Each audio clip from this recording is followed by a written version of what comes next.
what so proudly we hailed at the twilight's last gleaming, whose broad stripes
Folks making their way into PNC Park will check out Legacy Square, some of the great players in baseball history, as we pay tribute to the African-American heritage in Pittsburgh. The Homestead Grays, the Pirates will be wearing those uniforms tonight.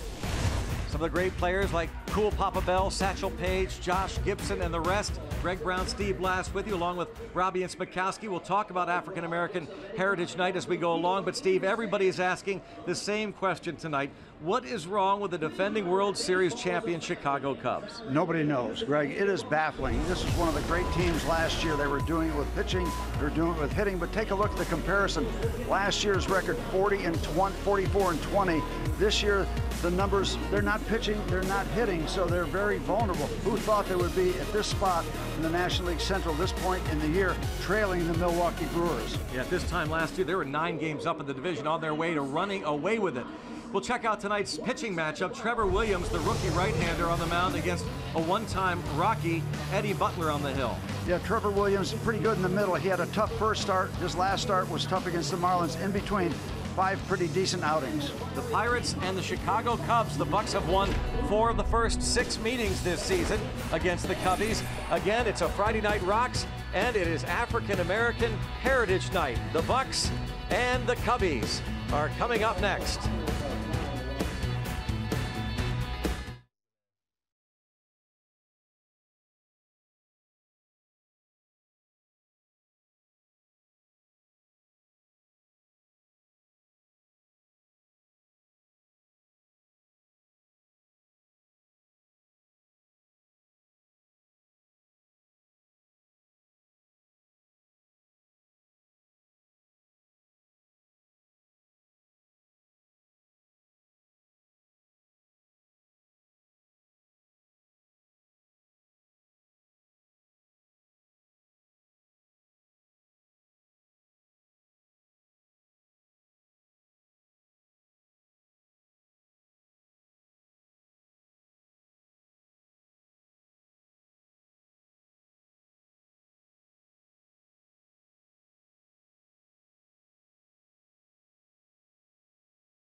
Friday Night Rocks on Root Sports is presented by IC Light. Good stuff from Good Brother Earl. Summerland. Yep, it feels like summer in the Berg. And Josh Harrison leads the way for the Pirates, wearing the Homestead Grays uniforms. And he's a young man that can handle the heritage too. And appreciates that heritage as well.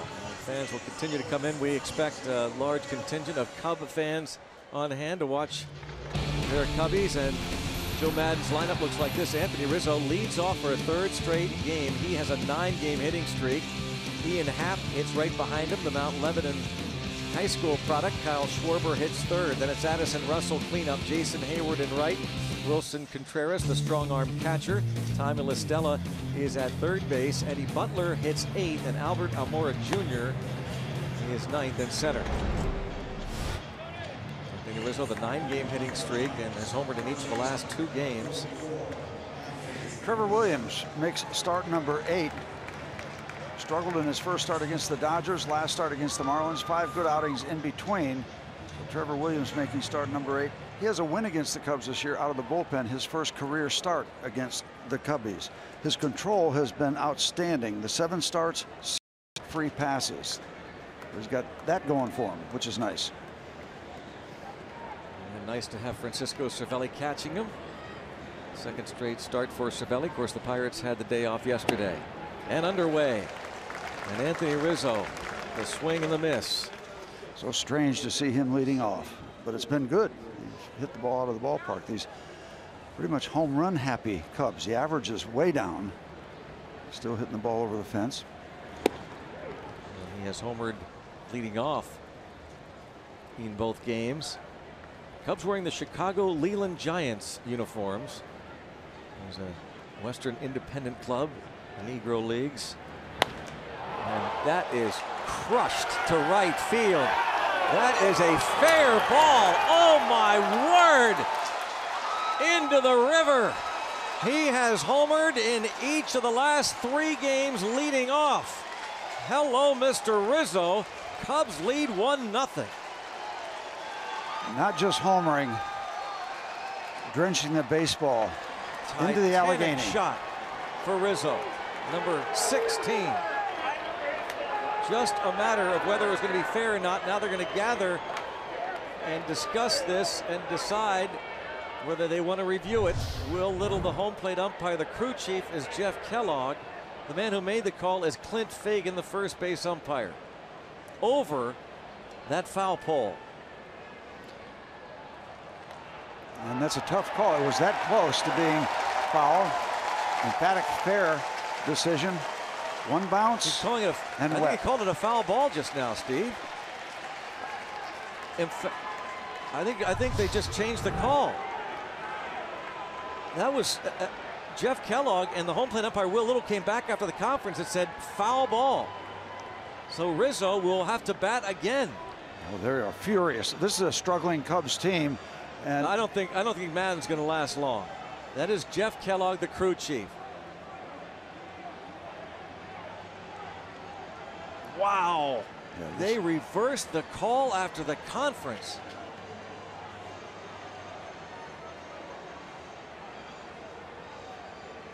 Joe Maddon's not going to last. Well, you talk about an emotional roller coaster. A great start for them is not a great start for them. I think you're right, Greg. I think he will stay out there until, as long as it takes. No. Well, he's going to say at least you could review it. At the very least you could do is call New York. So he convinces them to do that. Well, what a start to the series. And, you know, the problem is, well, that looks like a foul ball, that shot, doesn't it? Yeah, it's hard. Yeah. But I don't blame Rizzo. I mean, well, that didn't take long. That didn't take long at all. Now, I don't know, Madden's saying this is going to be it. He's going to be gone here any second. And they're holding Rizzo, yeah. Rizzo, George Brett-like, wanted to sprint from the dugout. And there he goes. You're out of here. Joey's just got in town. And he's not done yet. He's going to get his money's worth. He's going back out to Kellogg, who wants nothing to do with Joe Madden.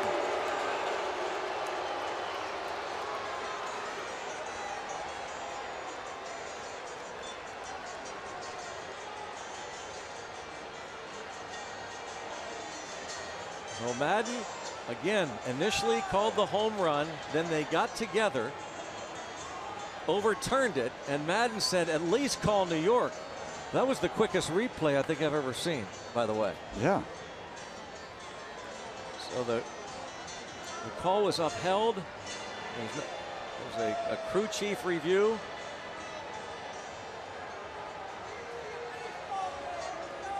What a start to this series. The Pirates have missed playing National League Central Division ball. 35 games outside the division. Tonight begins 11 straight. You know, they're giving him a long rope, but they got to get him out of there. Yeah. I mean, he's hearing it. That doesn't bother him. But the umpires give him the rope and then get him off the field. He has been ejected, yeah. So at least they've calmed down Rizzo to a degree.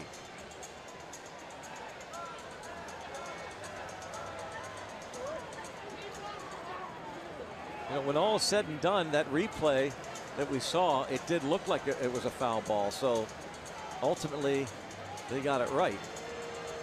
Jeff Kellogg, again, the crew chief. The man that made the call there, Clint Fagan. How about that? Another look.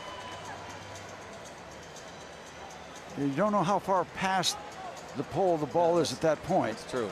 But this was after the review. Still foul. Was that hit 35 seconds? Was it that long? Rizzo reacted.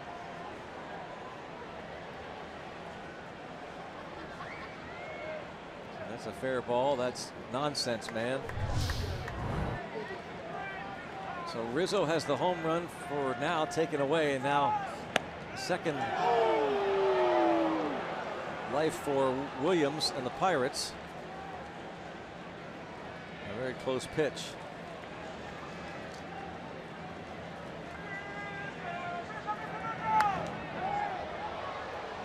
Well, we bet the umpires. Do we ever? Will Little calling the balls and strikes. Clint Fagan at first. Tim Timmons at second. The crew chief Jeff Kellogg.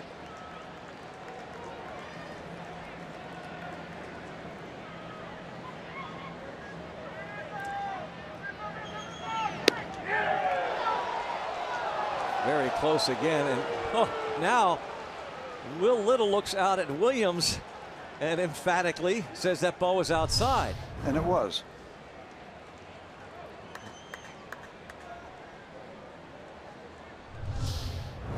Wonder, he should be looking at Cervelli too. 3-2. What a start. And he walked him after all that.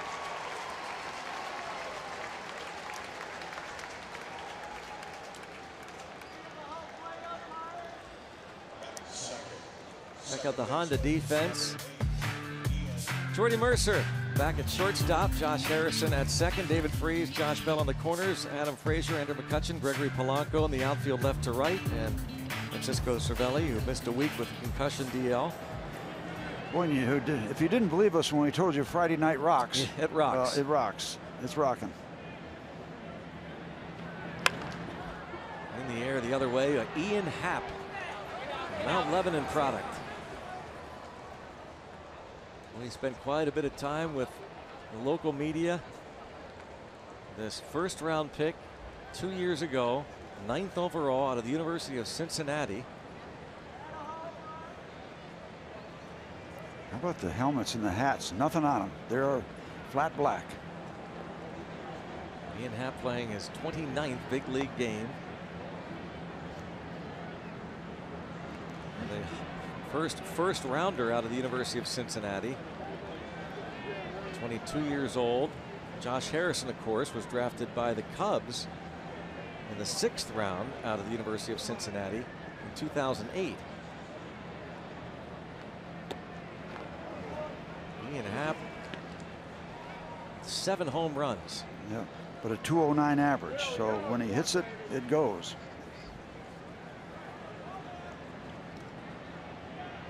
5 homers in his last 6 starts. In his first career grand slam on Tuesday against the Mets. Rivers Casino tips to win. And speaking of Ian Happ,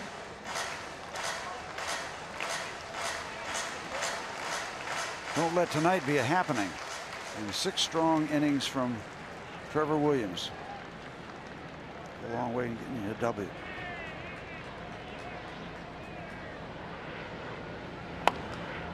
And the other way, didn't hit it hard, but just enough to get it past third with Freese well off the line. Ian Happ singles Rizzo to second. 2 on and nobody out. Yeah, this sounded like it was hit with a wet newspaper right off the end of the bat, but does a good job with a good-looking pitch.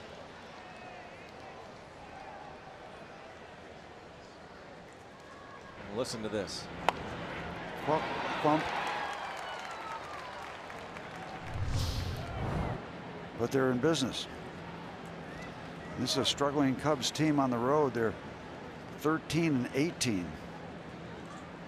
Kyle Schwarber was leading off every game up until just a little over a week ago. Excuse me, 12-18. Dozen homers for Kyle Schwarber. How about the collars on these uniforms for the Lelands? Very stylish. Yeah, understated. Mm-hmm.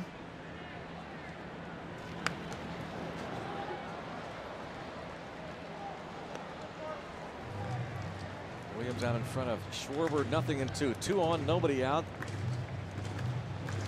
Oh, Schwarber, who missed all but 2 games of the regular season last year, tore his ACL, the left knee, then came back and played in the World Series and hit .412 against the Indians. That's 7 for 17. Well rested.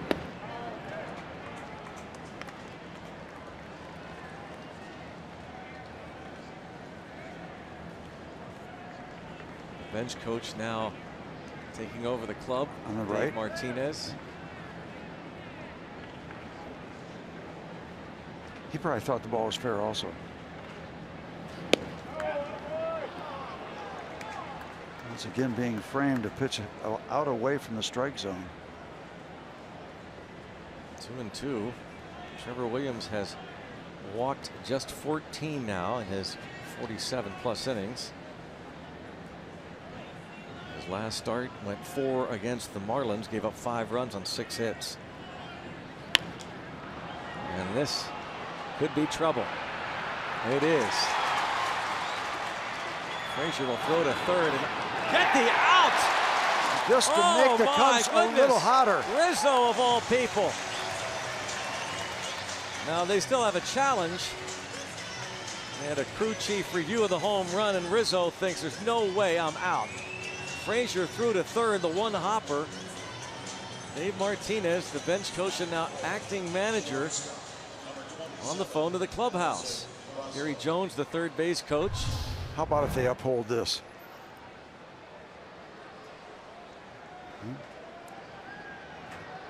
A little bit blocked with the ball coming into Freese. He's got a good case. He's got his foot on the bag, though. Yep. If Freese does. It's going to be hard to overturn. They're going to challenge it, looks like. No. Now the this is unbelievable. The 30 seconds is up. And so Will Little was going over to Dave Martinez. Of course, Terry Collins got ejected, if I'm not mistaken, a little over a week ago, the Mets manager, for taking too long. That 30-second rule. Brad Ausmus as well. But I suppose because Dave Martinez, I'm guessing here, is the bench coach and acting manager, maybe got a little more leeway. But they're not going to challenge, and what an out that is at third base. This is crazy. Really crazy. It is rocking. How about that? Jeff Kellogg. Pretty busy stuff. So the force goes 7-5. Schwarber figured he had a hit, and there's a bouncer toward Freese. They get one. They will not get two. A close play. Not really a double play ball, and Russell runs pretty well anyway.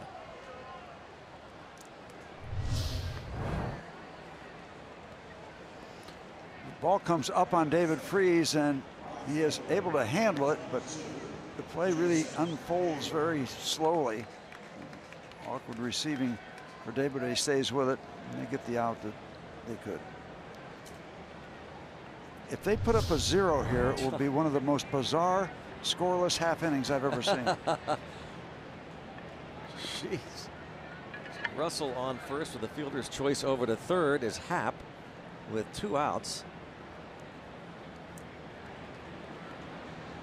Here's Jason Hayward.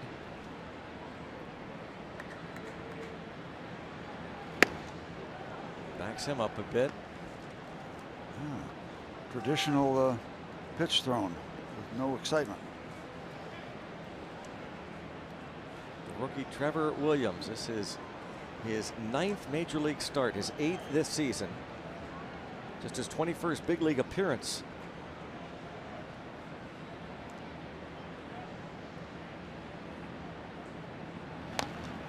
One inning of relief against the Cubs on April 15th got him a win. He has added 2 more since getting into the rotation. A couple blown saves out of his 7 previous starts. But, tough first start. 3 innings against the Los Angeles Dodgers and 6 earned runs. Trevor Williams, 25 years old, the San Diego native. 1-1 on Hayward. 2-1. Hayward with 6 home runs this season. Struggled at the plate last year. Do you think after last year the Cubs would have come up with a starting lineup that did not have one 300 hitter? Well, he's got La Stella, but La Stella hasn't played very much. Just called up today, by the way. 2-1. And now a full count with Wilson Contreras on deck. Or 3-1 rather. Wilson Contreras on deck. Hayward in a 2-run homer on Tuesday against the Mets. His 29 RBIs are second on the club. There you see the lineup card, and giving Chris Bryant the night off.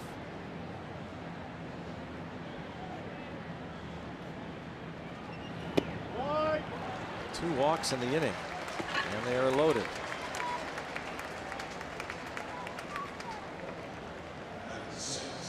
Following the Rizzo walk, the home run that was reversed, called a foul ball, Ian Happ blooped one off the end of the bat for a single.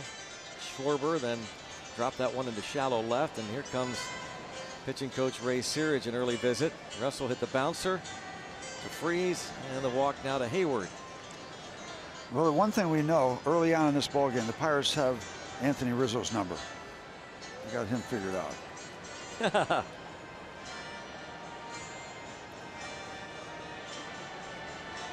Ray Searage,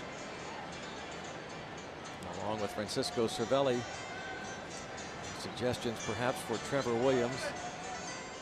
As he will be throwing his 24th pitch here in the first inning. Second round pick in 2013 by the Marlins. There's Jameson Taillon. He returned to the mound during his homestand on Monday night. Got the win. Beat the Colorado Rockies.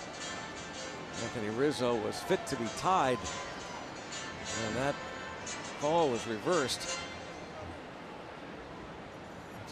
Interesting uniforms. They remind me of the beer can for Red Stripe beer out of Jamaica. Chicago Lelands, managed by Rube Foster for a time. So far, Ray Searage's visit paying dividends. Nice looking delivery to start off the at bat.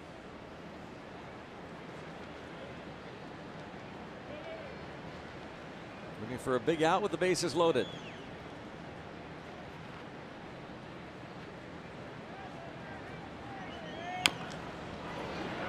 It's a foul ball.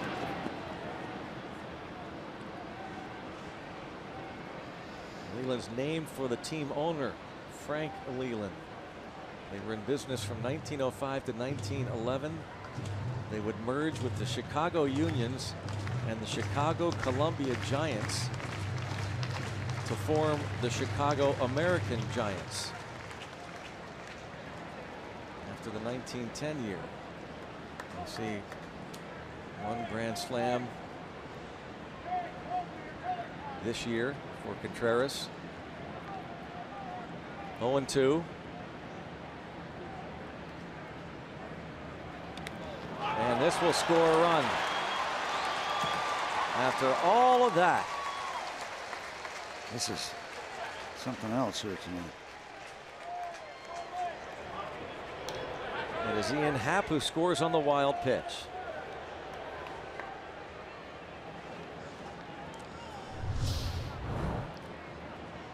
Just really spiked this breaking ball. So really trying to get over, couldn't get enough of the body in front of it.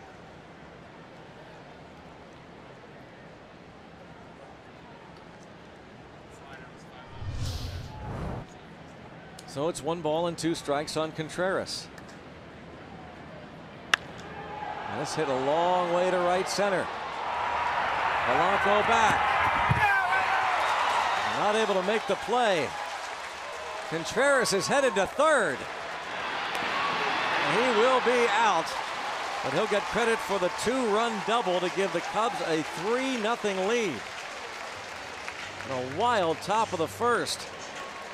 Russell and Hayward score. Contreras the 2-run double.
For the Anthony Rizzo foul ball. Rizzo and the rest of us, including the Cubs, thought it was a home run. As it turns out, Rizzo doesn't score, but 3 of his teammates do. And Adam Frazier will be leading things off. One of our RAV4 starting lineup. Josh Harris will hit second, and Gregory Polanco and David Freese. With Josh Bell hitting 5th. Andrew McCutchen is batting .423 on this homestand. Francisco Cervelli bats 7th. Jordy Mercer and Trevor Williams facing Eddie Butler. The Butler did it. Eddie Butler coming over just before spring training started from the Rockies. Starts of 3 years in Colorado. His 6 starts, 3-2, 4.03 ERA. Steve, if we aren't confused enough, I think Clint Hurdle isn't happy with those white sleeves. Of course not. Yeah. Now, can you envision this? The trainer coming out with a pair of scissors. I think. Are you kidding? I think. Yeah. Yep. Oh, you're going to roll them up. What if they find a emery board under that undershirt? Well, then we'd have it all.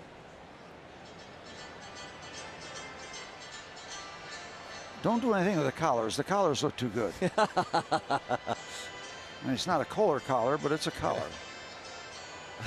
Yeah, Wilson Contreras says, you know what, let's get the scissors. And here we go. You're seeing it first here, folks. If you don't think we bring stuff to you on a Friday night, I'll tell you. That's right. I'll tell you. You got another thing coming. You better not miss another Friday night. That's right. And this is game one. You got opportunities to come out and see these two clubs play tomorrow night and Sunday afternoon. Now this is the big leagues. You better cut both of them off so they look balanced and matched. That should go to Cooperstown. That's it. Balance it up. When you see something like this, do you think of Earl Weaver? I don't know if Earl could come up with this. Yeah. How about Bill Veck or something? You know. But well, yeah. What rule was it that he tried to get you on? Rule 801. 801. Yeah. In the World Series. Yeah. How about that? Now that's getting some FaceTime if you're a trainer right there. Will he give that to the authenticator? Those two cut-off sleeves. You could auction those off. Come on, throw them in the stands. Give them to a fan like you do with the baseballs and stuff. Give it to him. He needs to put a silver label on it. This is something a little different here tonight. So you were saying, put your collar down. You were saying about Eddie Butler when where was I? When he got called the sleeves rule on him. Yeah, let's look at the Cubs defense. Yeah. Well, the Pirates will face Tommy La Stella at third, Addison Russell at short, Ian Happ and Anthony Rizzo on the right side, Schwarber, Almora, Hayward in the outfield left to right, and Contreras behind the plate. So Tommy La Stella plays third base tonight. Chris Bryant getting the night off. The Pirates have their work cut out for them as they trail early 3-0. Control issues for Eddie Butler. We'll talk a little bit about that. In fact, let's talk about it now. He had 4 starts in the month of May, totaling 18 innings, walked 13 in those 4 starts. We want to have patience. Out of Chesapeake, Virginia, 26-year-old Eddie Butler. Happ. A conventional play.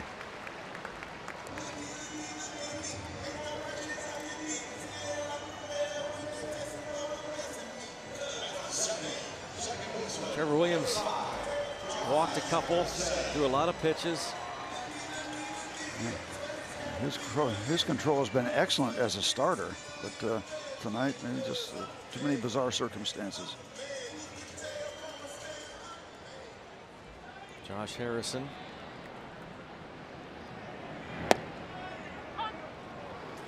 Well, think at the top of the first from the Cubs' perspective. Ecstasy, agony, a little more agony, and then a 3-run lead.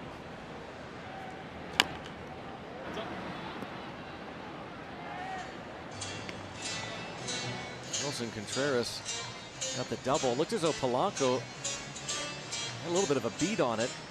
Made the attempt at the wall. Polanco on deck. And Andrew McCutcheon then picked it up and on to Jordy Mercer, to David Freese. David Freese made a couple of nice defensive plays there. That should not go unnoticed. But he retired Rizzo on the nice play. A throw from left field. Frazier picked that ball up off the grass and then had to make the tag of Contreras. Good strong throw from Mercer.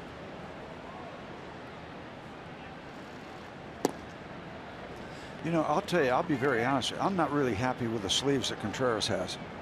You're not happy now with them? No. I think you got to do something about him. He's got that one gray one, the white one. Roller to the shortstop, Russell.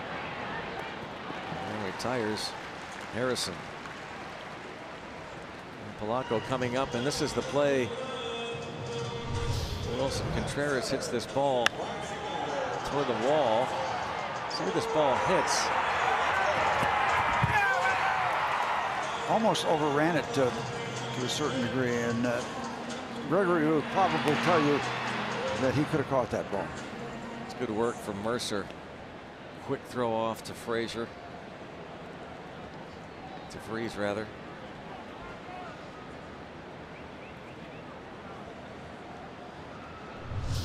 Job on the relay, but the Pirates trail 3-0.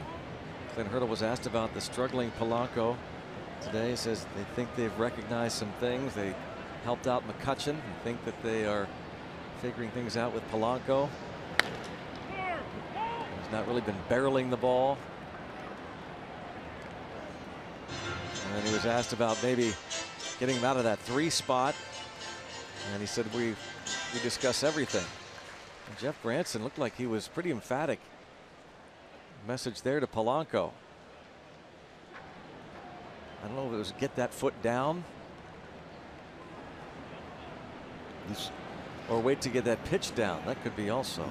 Pretty sure that he wanted that message delivered. He said foot down.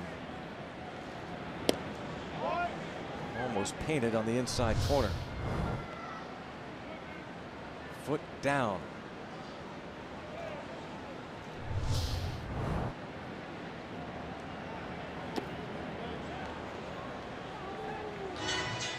Be in that hitting position, right, Steve? You hear that all the time. Be ready to hit. They have their mechanics. I mean, there's variations for each hitter, but there are some basic fundamentals that they want everybody to adhere to.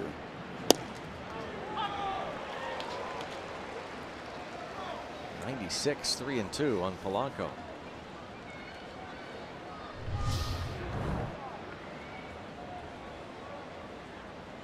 Right there.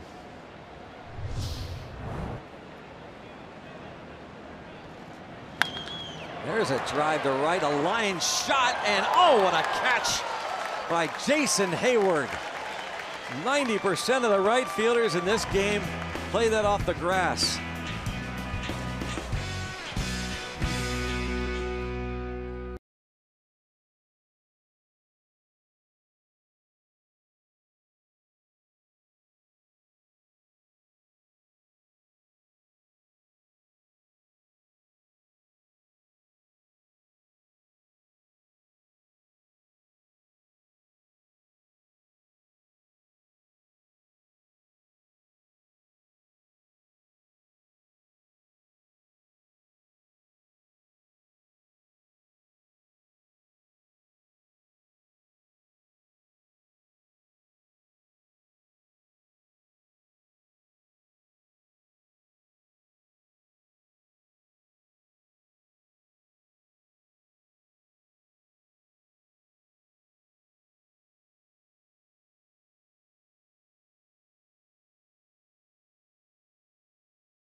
Brought to you by Allegheny Health Network, the largest health system rated #1 in the region for all the things that matter most. By Bordas & Bordas, official legal partner of the Pittsburgh Pirates. And by Kenny Ross Subaru, total confidence pricing. Let's go Bucks! Back here at PNC Park, and flight attendants from WOW Air. Wow. Yeah. The flights direct now to Iceland from Pittsburgh International Airport. It's the WOW Air. My friends from Connecticut can't get direct from Hartford to Pitt. Wow. Is that right? Yeah. They came to visit and watch the Pirates play the Cubs. They had to fly to Chicago and then back. They waved as they went over Pittsburgh earlier this afternoon on their way to Chicago back to Pitt. Tommy La Stella. 2-0, just came up today. Ben Zobrist placed on the disabled list. That wrist has been hurting Zobrist for about 3 weeks. pop-up behind home plate.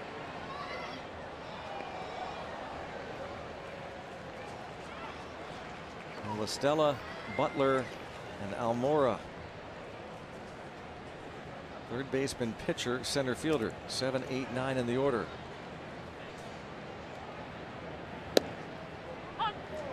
Good pitch there from Williams.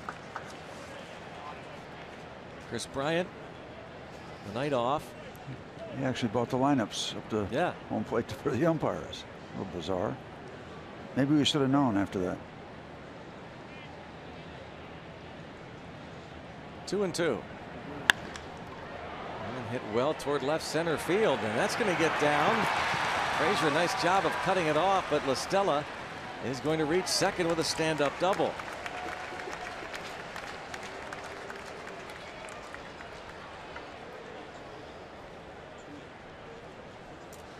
Point Park University tweet from Wow Air. Hello Pittsburgh, we have arrived. Today, the day we celebrate our inaugural flight. How about that? Welcome. Pretty cool. They're on tour, man. Yeah. A chance to check out Permanis here at PNC Park. Pretty neat looking uniforms. Yeah.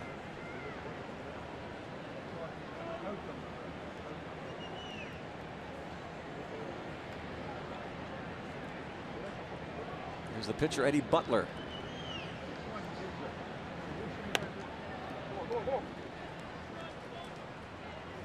Looked like he's trying to bunt it toward first base. We've talked about the Pirates being more aggressive with their first baseman in these situations.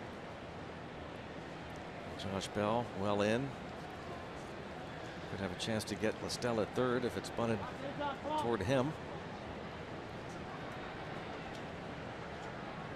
Freese has to hold his ground over at third. And now a couple of strikes on Butler.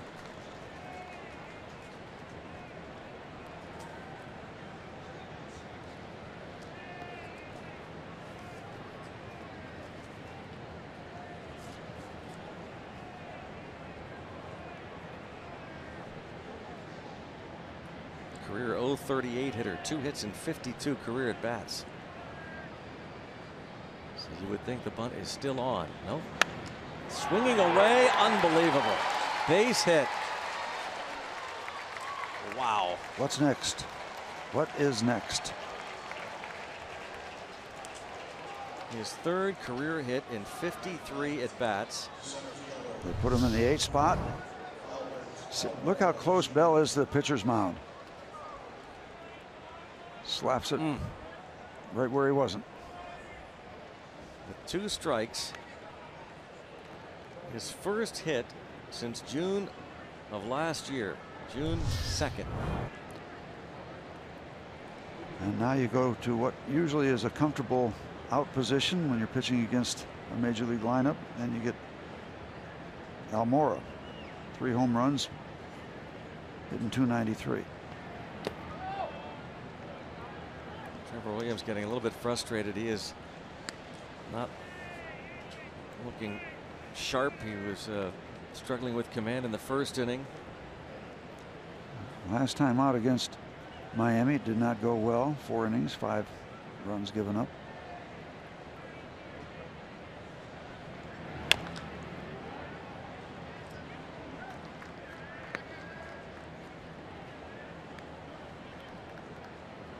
Even on Almora Jr.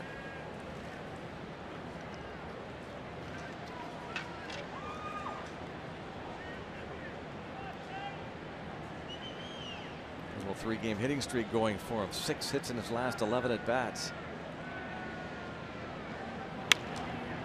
A pop up to shallow right.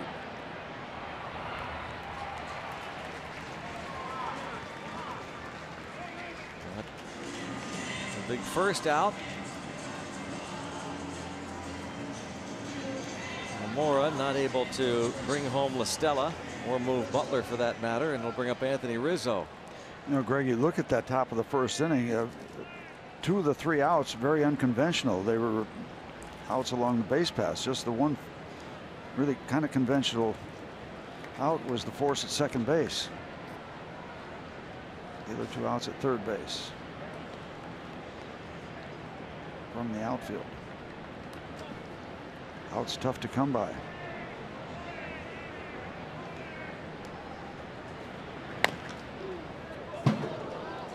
Anthony Rizzo had a towering fly ball over the foul pole.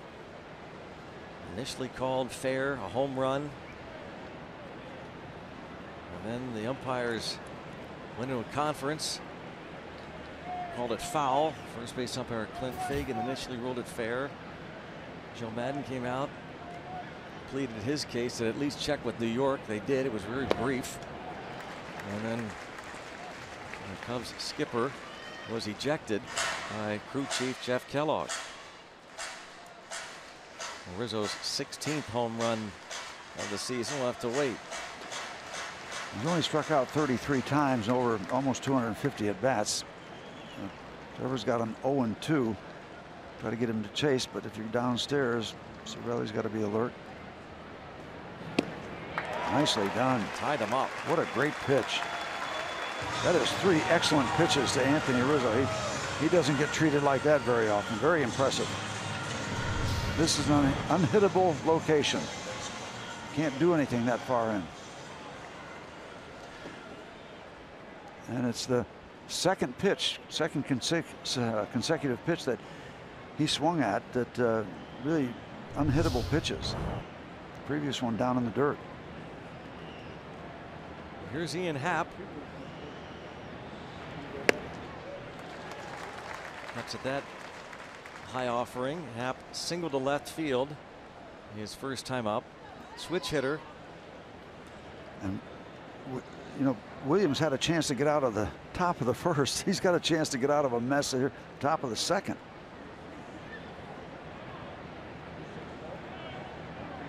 And a fly ball.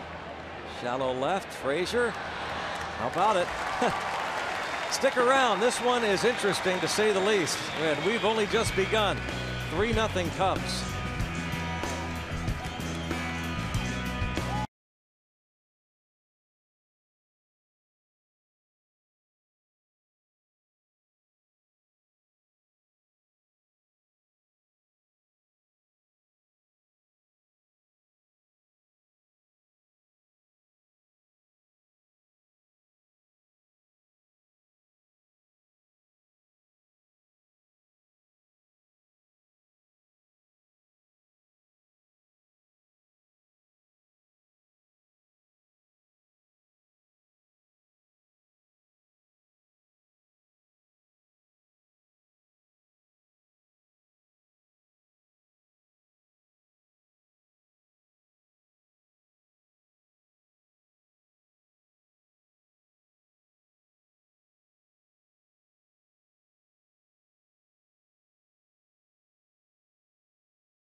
The Cubs lead it over the Pirates. The first game of this series. We're going to take a look at tonight's Barrel Automotive League leaders, and since it's Heritage Night, we look at the all-time leaders in Negro League championships. The Chicago American Giants, as we mentioned, they were formed from the Leland Giants. They ended up with 14 championships. The Homestead Grays here in Pittsburgh won 10, as did the Kansas City Monarchs. And with more, let's go down to Robbie. Well, you were mentioning, Greg, the history of the Chicago Leland Giants. They were team up until 1909. Of course, you mentioned just how they split. Frank Leland was the founder of the team. And in 1907, he brought in a pitcher named Rube Foster. Now, that is a name that might be recognizable to a lot of baseball fans who know the history of the game. Rube Foster is the guy who formed an organized league in 1920, and it was founded in a meeting at a YMCA in Kansas City. That league became known as the Negro National League. One of their teams, the Kansas City Monarchs, and the Monarchs would later have a guy named Jackie Robinson on their team, and the rest, as they say, is history.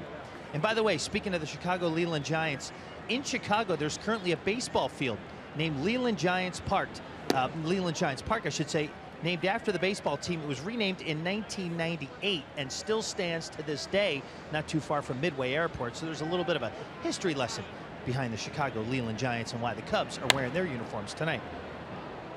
Good stuff, Robbie. Thanks for that. 1 ball, 1 strike on David Freese. And we had an African-American Heritage Luncheon, the annual luncheon today at the Hall of Fame Club. And really neat to see so many great leaders in the community, including Josh Gibson, the head of Sean Gibson, Josh's great-grandson, the head of the Josh Gibson Foundation. And Harold Reynolds was the guest speaker from the MLB Network, the former Seattle Mariner. And he talked about meeting Buck Leonard many years ago. Oh, on the noggin there. Yeah, almost met his maker.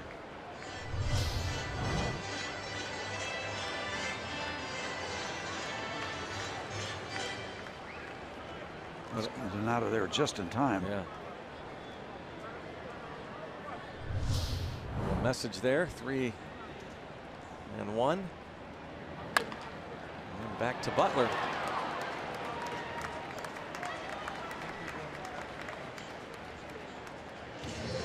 We mentioned Harold Reynolds threw the first pitch. Did a nice job today speaking at the African American Heritage Luncheon, and Andrew McCutchen taking the ceremonial first pitch from Harold. He's crafted quite a career for himself, hasn't he? Really has. Yeah. Really was there, the MLB Network, on its inception. Clint Hurdle worked briefly at the MLB Network. Also on hand today was, by the way, Curtis Roberts Jr., whose dad was originally signed by the Boston Braves as an amateur free agent before the 1951 season, and the Pirates obtained him a year later. Branch Rickey became the Pirates general manager, and he brought him to the big leagues. Made his major league debut, played second base April 13th, 1954, opening day at Forbes Field, facing future Hall of Famer, the Phillies, Robin Roberts, and he tripled in his first at bat, the first black player in Pirates history. Curtis Roberts, 1954, played about 3 seasons, but his son was on hand today. Let's see who replaced Roberts at second base. Yes, I know. That's the truth. He struggled a bit as it goes, and was down in the minor leagues trying to get his swing right, and along came a guy named Maz. Maz never looked back. Yeah. Another second baseman that came to the Pirates and played on the '60 World Championship team. Ball bounced up. Gene Baker. Remember coming over from the Cubs. He was a Cub. Gene Baker was Baker to Banks, the double play combination. One of the finest guys I've ever met, and I played for him in Batavia, New York in 1961. He took over for a manager by the name of Jim Adlam. I remember him to this day as being a real class man, knew the game. It was a pleasure. I'm so glad I crossed paths with Gene Baker. Gene Baker would become a scout for the Pirates for a time as well, and that class describes Gene Baker, the late Gene Baker. First manager in a major league organizational managerial position, 1961, from Davenport, Iowa. Baker to Banks, yeah, full play. Not Tinker to Evers to Chance. Baker to Banks.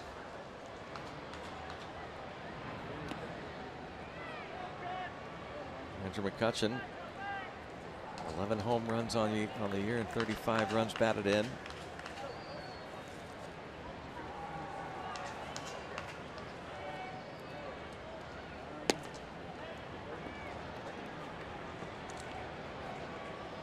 Six-game hitting streak for Andrew McCutchen. Bucks look for their first hit.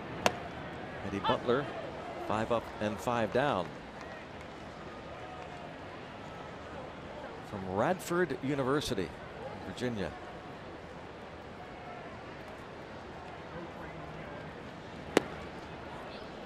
They were called the Radford Redbeards. He would apply there. Got that red beard going on. Just a couple other big league players from that school. Phil Leftwich and Ryan Spire. Look out, Pirates dugout. I don't know if I got it right with that triple name thing from the comes Tinker to Evers to Chance. Okay, there we go. Frank Chance, Johnny Evers, Joe Tinker formed that famous double play combination back in the heyday of the Cubbies. That's the last time the Cubs won or had back-to-back years of 100+ wins. 1909, 1910. They were hopeful that they could maybe repeat and win 100 or more. They won 103 last year. At the very least, repeat as National League Central Division champs, and they still may do that, but much more difficult this season. They just tore it up last year. At this time, they were 45-20. Yeah, they're lucky this year. They're in a weak division. The Cubs are lucky. I didn't think I'd be saying that. Time called.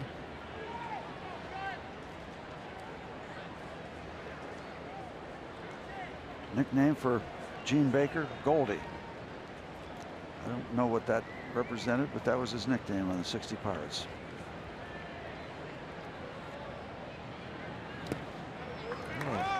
Two-out walk.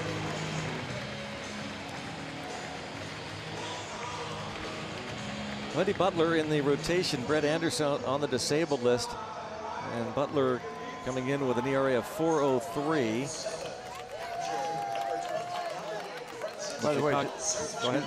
By the way, just to go back to that Tinker's Evers a Chance, the name of the poem where that came from, Baseball's Sad Lexicon. Lexicon. Yeah.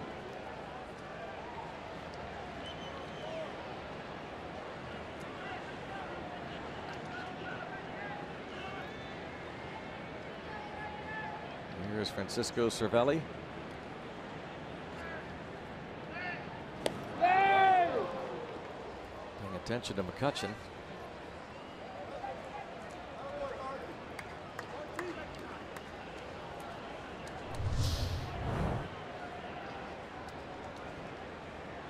Oh boy. Where's their video guy? Well, I think they're going to challenge it. They're waiting to. Yep. That's where the video guy is. Yeah. Okay. This does not look promising for the Pirates.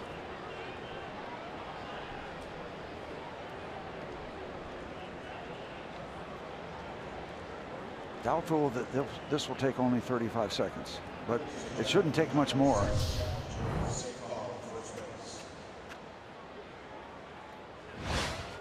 He's out. So the challenge and the call is overturned. And that'll be it. Pickoff 1-3. Through 2, it's 3-0 Cubs.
Great Father's Day on a Kids Day this Sunday. Pirates and Cubs 1:35 get there early.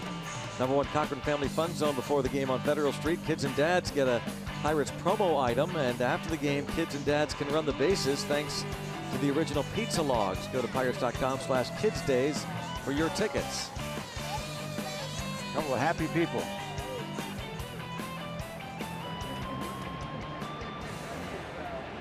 Fun at the ballpark.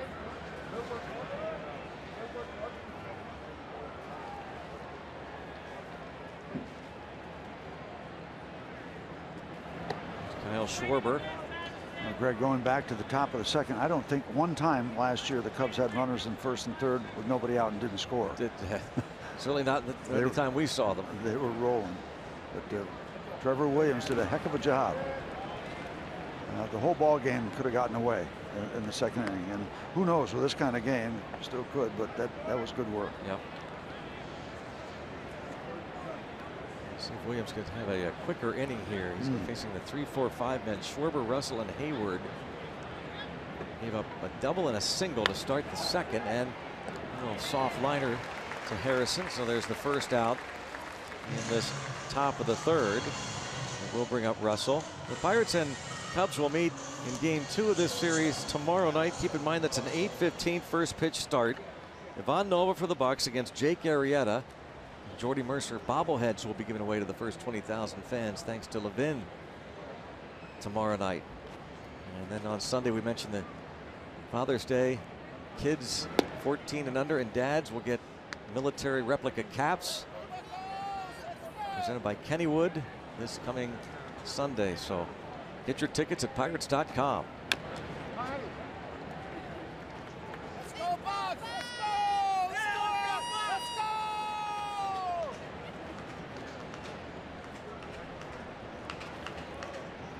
I can bet that the Cubs have seen a lot of that sort of thing we were just talking about that didn't happen last year. Getting set up and not scoring. That's been happening to them. Their batting average as a team is next to last. That's what's remarkable, I think. And they are going to hit, and they're going to win some ball. I mean, everybody's talking about how there's the hangover, and yeah, that's true. They're off to a sluggish start. Don't kid yourself. This team is way too talented. Liner to center.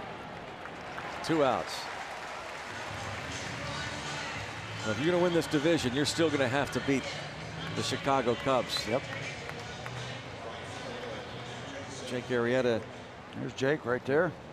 More human-like these days. 6-4, 4.68 ERA. He goes tomorrow night against Ivan Nova. Chris Bryant with yesterday off. Baez also not playing tonight. Javier Baez. There's a good chance we'll see some good pitching tomorrow night. Good chance.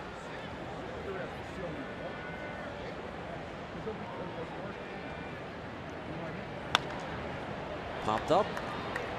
Shortstop. Mercer. 20,000 bobbleheads given away of Jordy Mercer tomorrow night. Funko shortstop makes the play. Quick 1-2-3. Shane Baz, Pirates' first-round pick, is going to join us next.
wanted to play professional baseball since I was 3 or 4 years old, and to have this dream come true, it means everything. I don't know if I can honestly say that I would have expected this.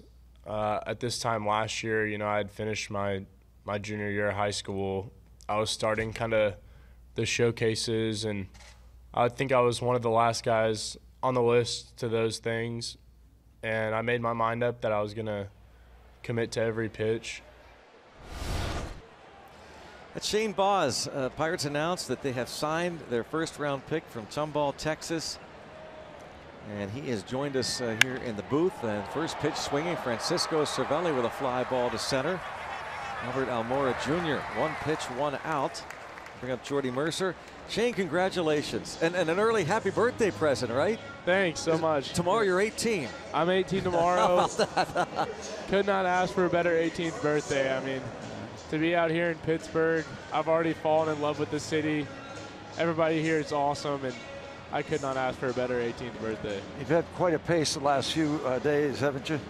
Absolutely. Whirlwind, is it a blur? It's a bit of a blur. I'm trying to soak in everything I can.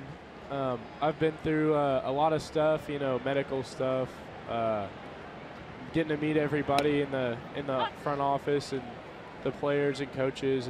It's such a blast. Getting a little lesson in media awareness. Yeah, interviews. Yeah, a little bit. Yeah, that's probably the first press conference I've ever done, and it was a lot of fun.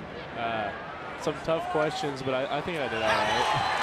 I'm sure you did. This ball line to left. Nice catch by Kyle Schwarber. Quickly 2 out. Shane Boz, first-round pick of the Pirates. What's your itinerary from here? I know you got here yesterday.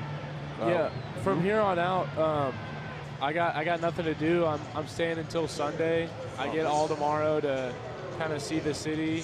Coming to the game at night, I might get to meet some of the players before the game, but get to really enjoy the city and kind of go on a little tour. So they've taken you around the city, see the various things, and what's your first impression of the city of Pittsburgh? Oh man, it reminds me of Houston, but people from Houston are going to hate for me to say this, but it's a lot more pleasing to the eyes with the rivers and the bridges, the downtown area. It really is beautiful. It really is. And the view is not bad from the press box. Oh my goodness, this is unbelievable. Let me tell you one thing. The view is going to be even better when you're sitting down in that dugout. Oh, I believe you. I believe you. Or on the mound. I think it'll be even better from the mound. Yeah. That's right. Man. Shane Boz put up some unbelievable numbers at Concordia Lutheran, and out of play.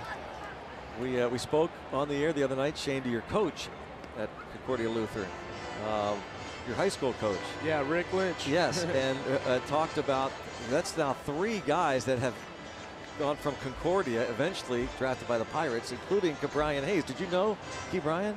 Yeah, I knew Key. He's an unbelievable player.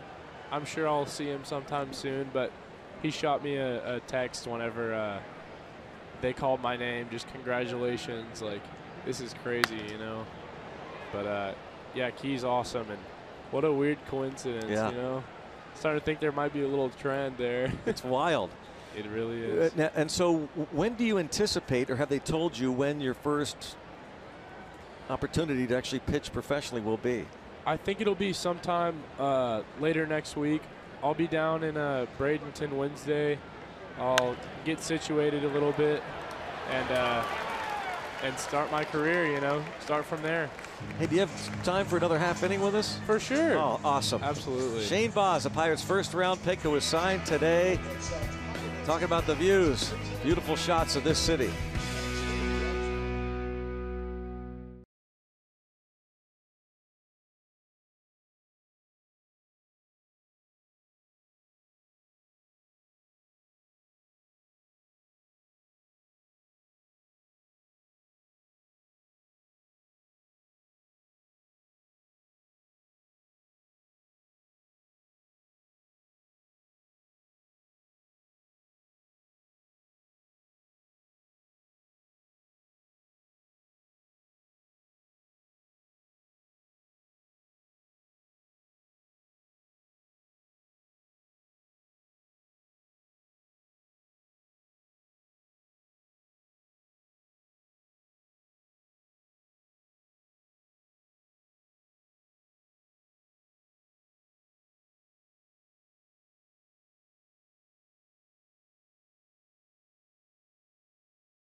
5 RAV 4th inning.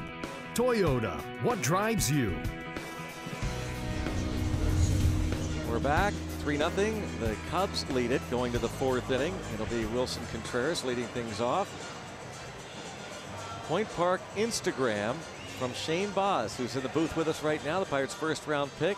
Headed to the Berg. So blessed to have this opportunity with an unbelievable organization. Thanks to everyone who helped me get here. And that Shane sent out, and we were just talking. We're going to get your what's your Twitter handle? Twitter handle and Instagram are at the Wizard of Boz. Oh, I like it. At the Wizard of Boz. A headline in the making. I love it. That is great. B-O-Z. B-A-Z. Okay. So when you go to Instagram or the Twitter, it's at the Wizard of Boz with B-A-Z. That's it. And we're gonna pump that up tonight. So you're watching right now. Do us a favor. Get hooked up right now on Twitter. Go to the Wizard, at the Wizard of Boz, B-A-Z, and we're going to get his followers up to about 5,000. He's about 2,500 right now. And here's some action of Shane Boz. What about the haircut? Man, the hair had to go. You know, I cut it for high school this year, and then I cut it again, but I'm thinking it's time to bring it back. Oh, really? It added a little flavor to my game, and I'm going to have to stick with it. Steve, what do you think of that? I'm going to do the same thing. All right, I'm going to do the same thing. We will see who can grow out their hair the fastest. Yeah, I'll pay right now. Tell us about your stuff. I throw a fastball, slider. A 4-seam, 2-seam? 4-seam and a 2-seam. Okay, I throw a slider, curveball, and Oh, what a play! Adam Frazier, what a catch! Wow. Spectacular grab off the bat of Wilson Contreras. See, that's what will happen when you won't see everybody make that play. How would you feel on the mound when you saw that? Man, talk about owing a mistake dinner. That's right.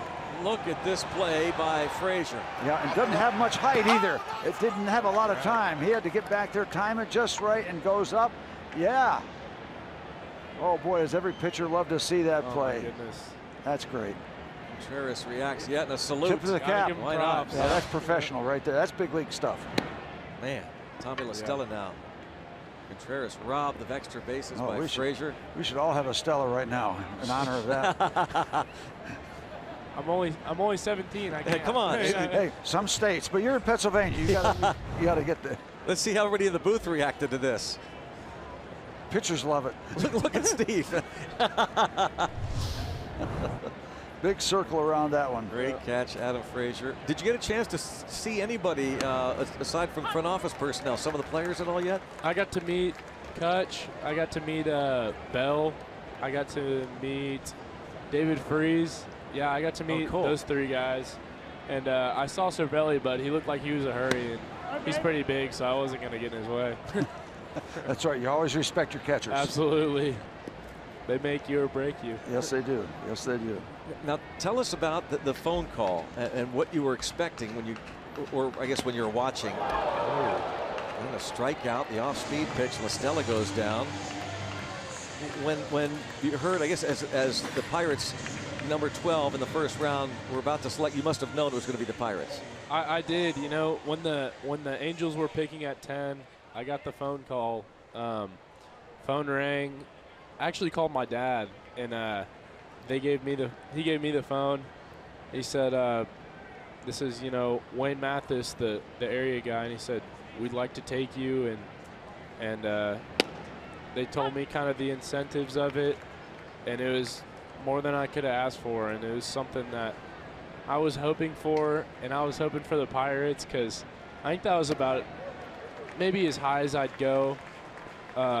And they honored what I wanted, and I honored, you know, the kind of situation I put out there, and they honored it, and so here I am, and no regrets. You know, this is an unbelievable, you know, organization. Everyone's been so nice so far, and it's been really like a dream. It really a bit of surprise that you signed as quickly as you did, because word was that you were really committed to TCU, and a lot of people wondered if the Pirates and you would come to terms. So that's a big deal, obviously. Yeah, I mean, once we figured out kind of what the plan was. I wanted to get up here as quick as I can to get it done, and they were really excited about it too. So that was awesome.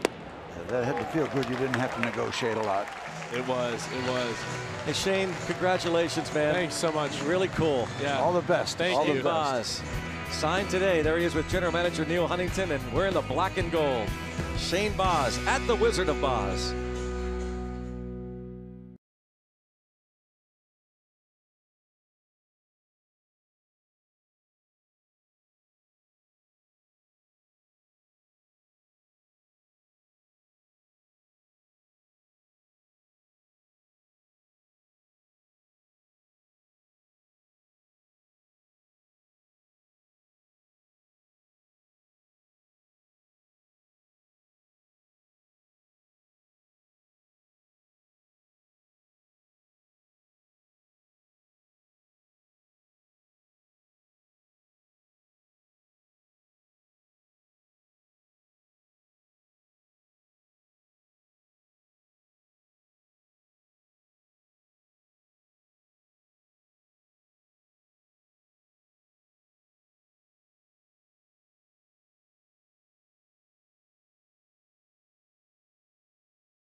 At this ballpark with a Pirates Summer 6-pack presented by Papa John's.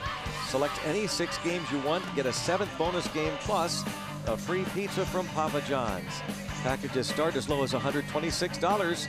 Go to pirates.com/summer and get yours today. The Summer 6-pack from Papa John's. Things have settled down considerably. We saw Trevor Williams have a quick 1-2-3 top of the 4th. Again, our thanks to Shane Baz. Very impressive young man. Yep. Great to see him in the organization. He is thrilled. He was just beaming at this view that you're looking at right now. That's what he was watching much of the time. He was with us. And, great to have him in the organization as Adam Frazier takes a strike. Great start so far for Eddie Butler. Great catch by Adam Frazier in left. Don't they always lead off the next inning? Always. Yeah. Fly ball to Hayward. Yeah, and talking about Eddie Butler, talking to the Cubs folks, Jim Deshaies and Len Casper over there, that he was very impressive against the Cardinals his first start.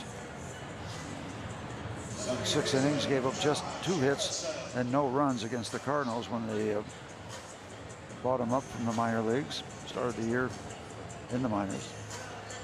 His 3rd career appearance and 2nd start against the Pirates.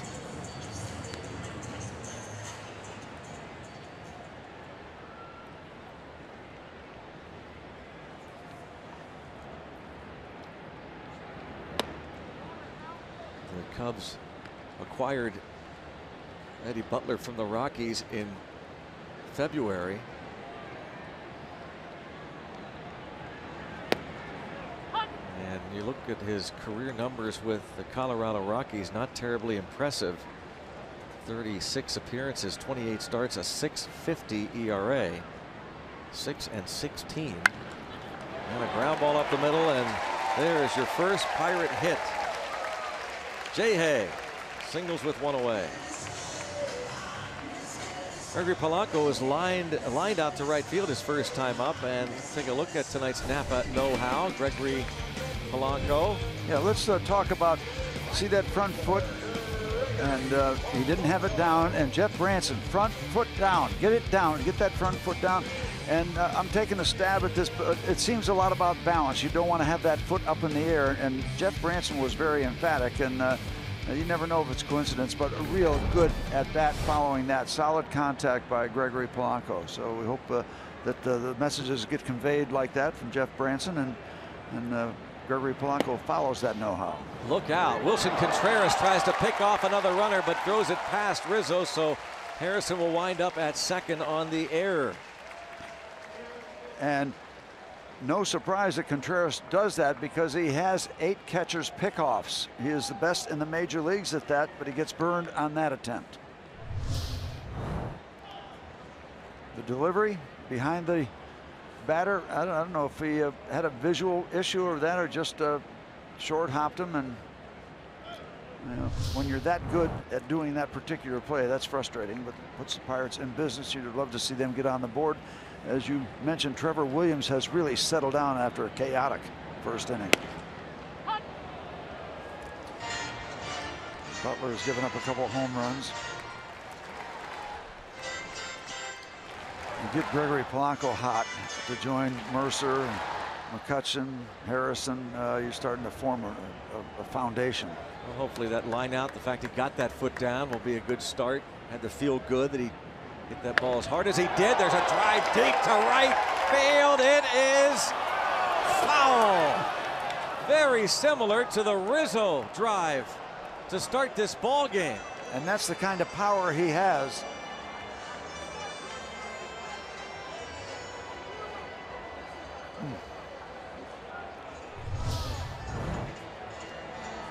Yep, it's a similar shot.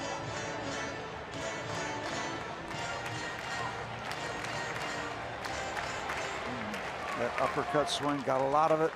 Just a little touch out in front. It's interesting because Clint Hurdle's going to ask again. Let's get together and see if we can't discuss this. It's his call, right? He says to the home plate umpire, Will Little, that's his call. Now he'll ask Fagan. And why not? They did review it for Joe Madden. Why wouldn't they review it for the Pirates? And they will. So they'll get on the headsets with New York. This is just an umpire crew chief review, not a challenge.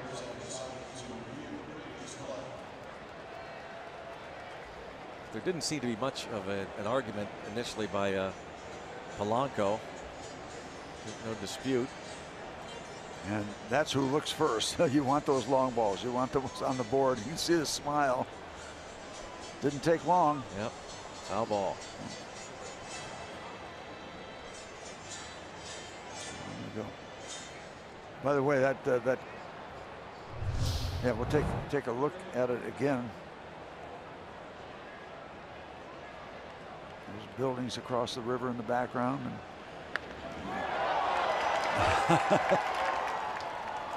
another big smile. Great reaction. Anthony Rizzo. That's going back to his home run. Yeah, if you can read lips. Yeah.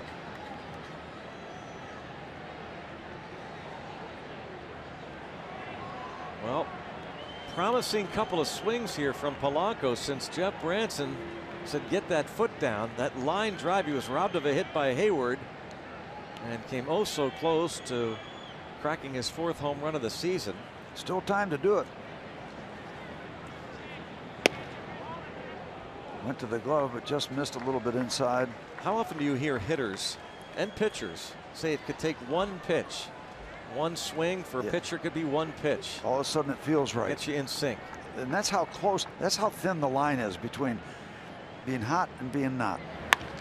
Hard hit, but at the second baseman, Happ. Well, out number 2. And again, looking for some positives out of Polanco. Bring up David Freese.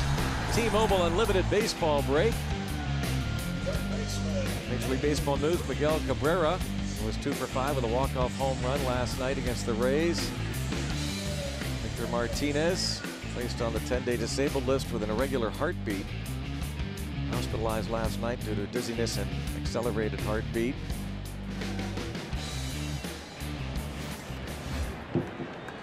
There's David Freese. We also saw that the Mets, speaking of injuries, When will that end? Terry Collins has to keep wondering what else am I going to get? Matt Harvey, DL'd, Neil Walker, roller left side. A little tippy toe action for Rizzo, gets freeze. The Pirates strand a man. 3-0 through 4.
Awesome shots from our Allegheny Health Network Supermo to the sounds of our featured band tonight on Friday Night Rocks, Good Brother Earl, Fighting Gravity.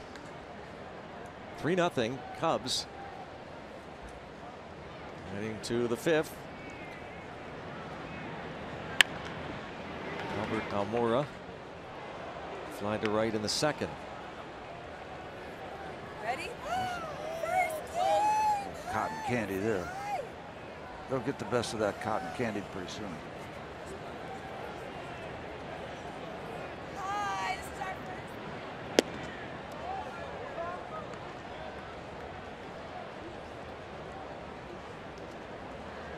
Moore came to the plate with runners at first and third in the 2nd and no one out and popped up the shallow right.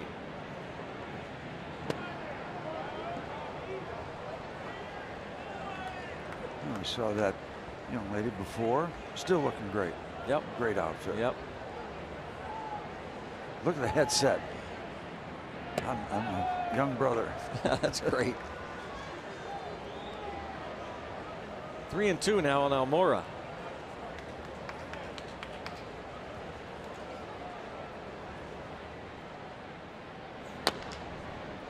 Tapper, Williams. That's it. That's it. Don't make it complicated and try to throw it to first base. Back to those Dodger days. His first start this season. Let's go back to the studios. Dan Potash in the game break.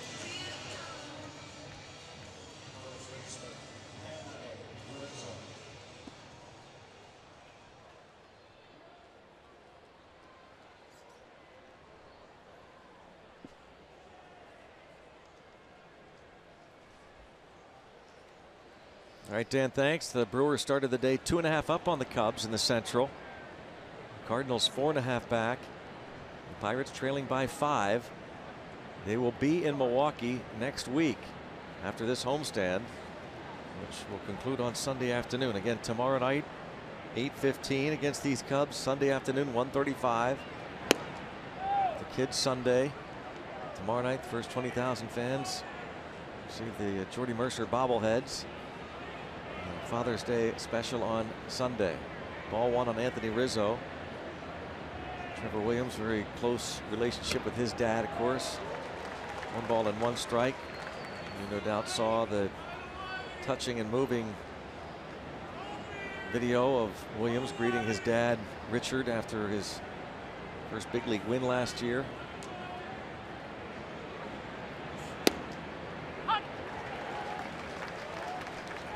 One and 2.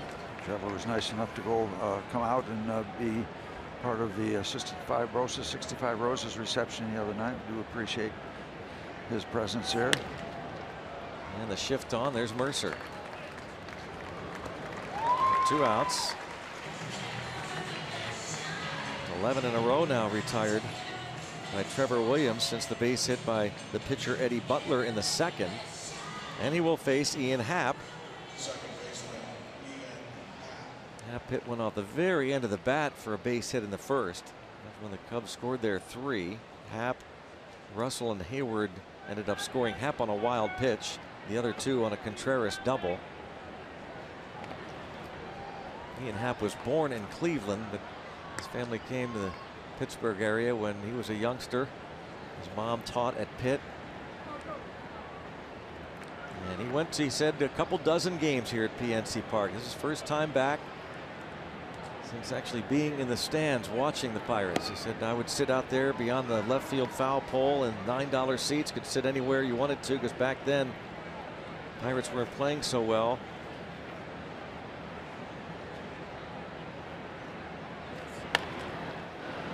And Josh Bell handles that, and 1-2-3. Trevor Williams on a roll.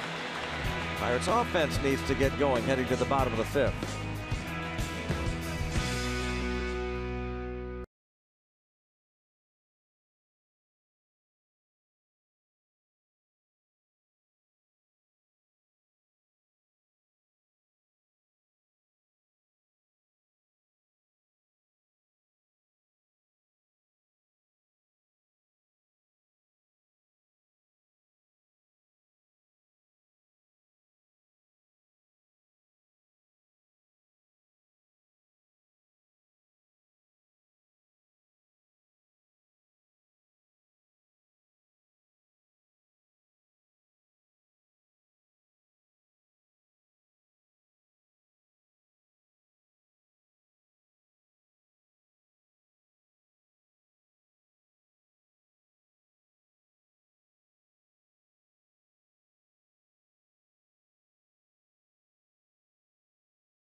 There's Ian Happ, who grew up and went to high school at Mount Lebanon. Earlier today, he reflected on the meaning it has to play his first ever game here at PNC Park.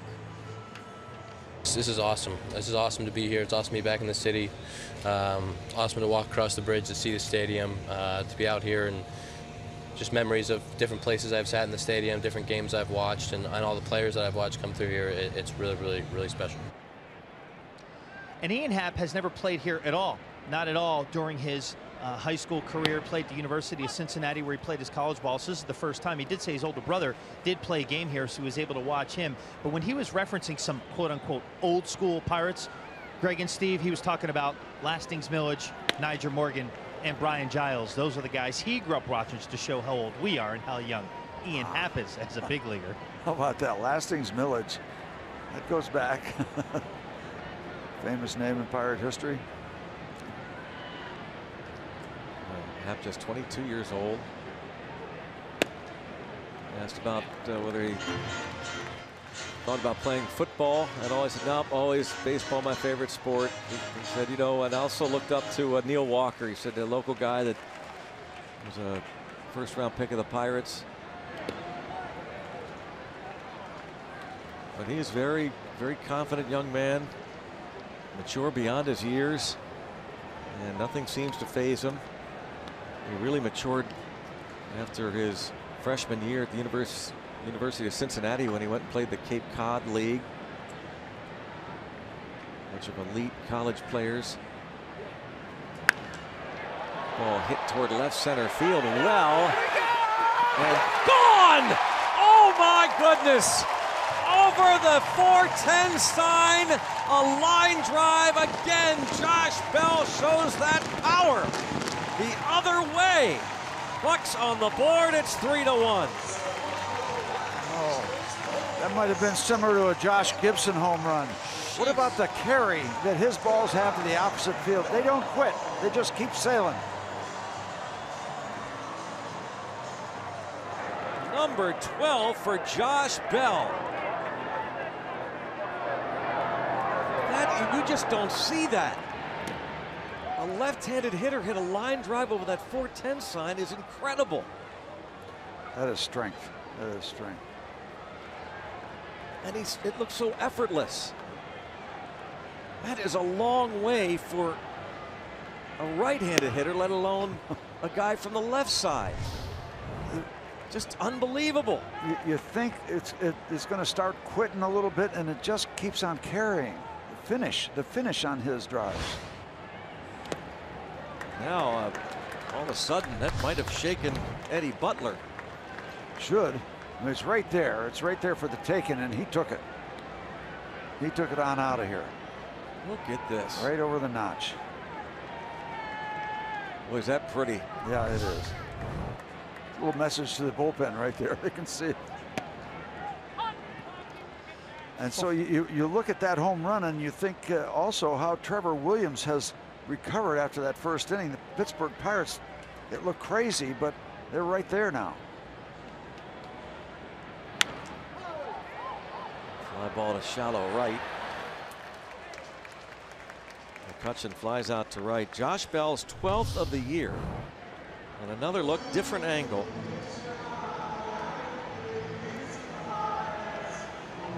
Line drive. It looked as though Almora was pulling up and figured I'd either play it off the padding or it might short hop or it might bounce onto the track and get out, but it just sneaks out. I thought the same thing. I thought we had a short hop to the wall because it was fading away. It was running away from Almora, so you knew you had action, but wow.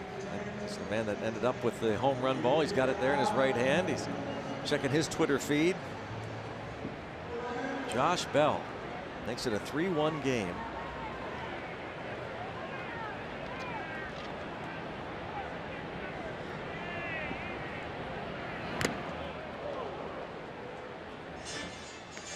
Josh Bell now is just 3 home runs away from matching the all-time rookie mark by a Pirate for most home runs by the All-Star break.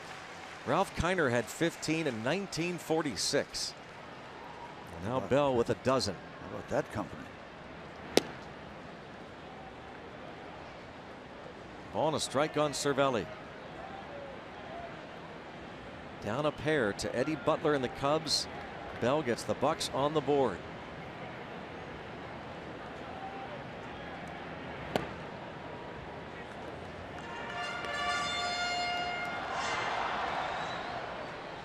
Wade LeBlanc. And the Pirates bullpen. Bucks wearing the Homestead Grays uniforms. Should be one of the great Negro League teams of all time. Trevor Williams, maybe he bats.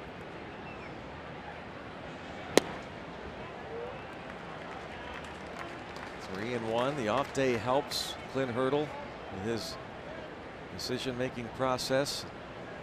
Bullpen rested enough.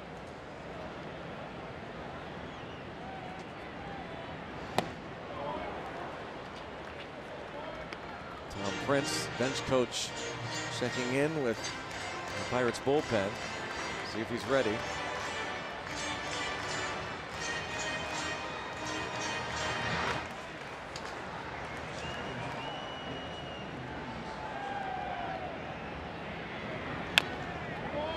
Still 3-2. Cervelli returned to the starting lineup and was 1 for 3 and was hit by a pitch on Wednesday against the Rockies. For the time being, the Pirates will go with 3 catchers at least through the weekend and see how they make out. Elias Diaz, Jacob Stallings, and here's Chris Stewart in the middle, still on the disabled list. Not a lot of personnel off the bench. And ball 4. Second walk for Eddie Butler.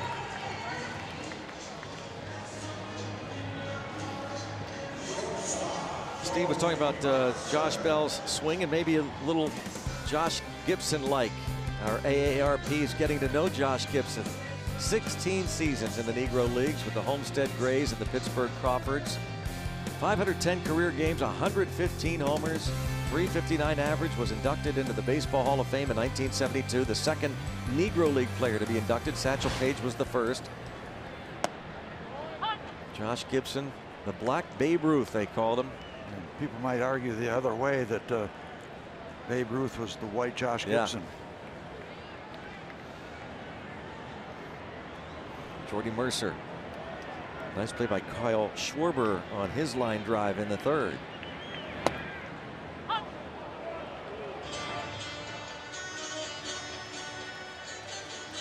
Jordy Mercer bobbleheads tomorrow. The first 20,000 fans will get a Jordy Mercer bobblehead. 8:15 first pitch. He's been on a tear.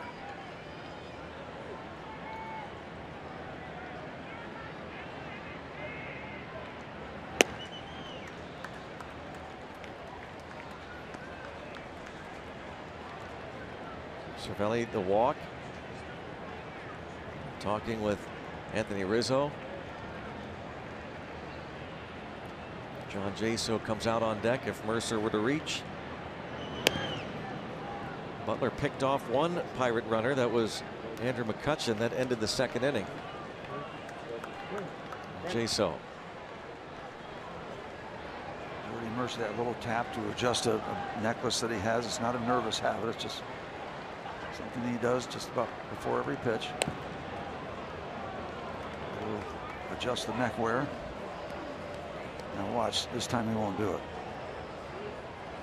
Oh, or will he? There it is. Okay. All right. You're set.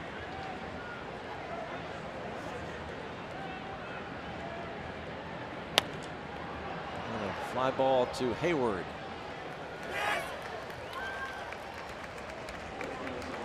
And John Jaso will bat. For Trevor Williams, who did a good job keeping it together. This thing could have got way out of hand, not only in the first inning, but the second inning. Runners on first and third, nobody out, and left those runners there to keep it at just 3 for the Cubs. He retired the last 12 straight Cubs batters. Trevor Williams, his 8th start of the season.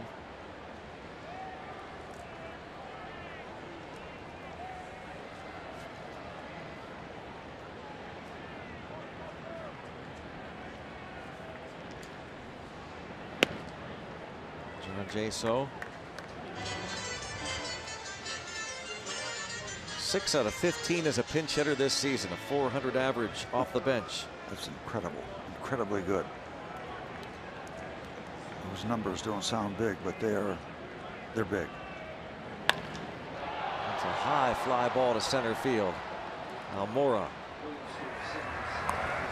Final out, but this bottom of the 5th began with that man's home run. Josh Bell, a switch hitter from the left side. A bell ringer, his 12th. Gets the Bucks on the board. It's 3-1.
on the disabled list, left wrist injury on the 10-day DL this season, hitting .223, but since he hurt that wrist during a swing May 26th, batting only .102 since the injury, so he's on the DL, and Tommy La Stella called up today to replace Zobrist on the roster. Cubs scored 3 first-inning runs off Trevor Williams. A couple of walks in that first inning. Wilson Contreras had a 2-run double, but no question Williams settled down, retiring the last 12 batters he faced. Shut the door on the Cubs when they had runners at first and third and no one out in the second. They did not score. So the Pirates within 2, and Wade LeBlanc takes over the 6th. So Trevor Williams overall, the 5 innings, the 3 runs, 4 hits, a couple of walks, 3 strikeouts. Mr. Bell gets the Bucks on the board.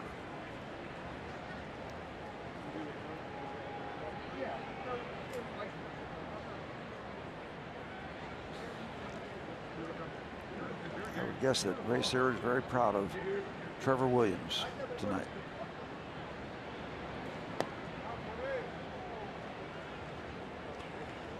Wade LeBlanc, a little bit of a struggle recently. He's been scored on his last, 4 or 5 appearances, four appearances.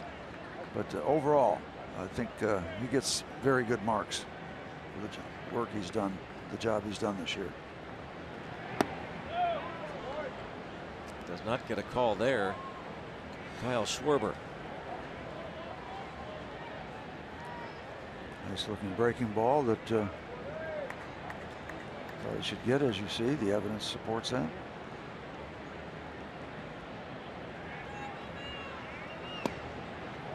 There, pretty much the same neighborhood.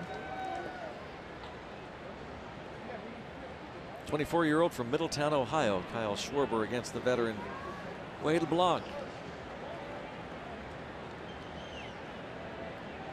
Former starter, doing work out of the Pirates bullpen.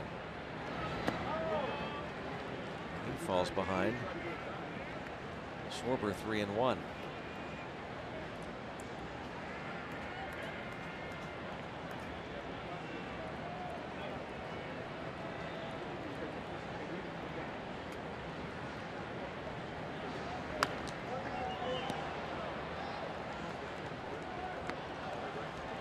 Schwarber, Russell Hayward for the Cubs.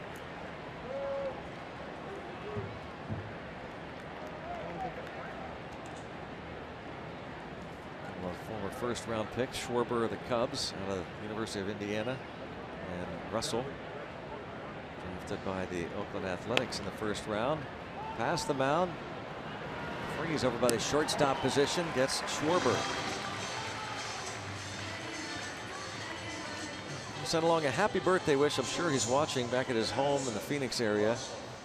One of the class acts, former Bucko Kevin Young, who's with the organization, working a lot of the first basemen, and is an assistant to the general manager. Kevin Young spent 11 of his 12 years with the Pirates, and he was as good as it gets defensively, and he's helped Josh Bell get a lot better. And as Kevin Young has said, it's mainly the hard work that Bell has been putting into it. And he also credits, Kevin Young does, Joey Cora doing some great work with Josh Bell. Joey Cora, Pirates third base coach and infield instructor.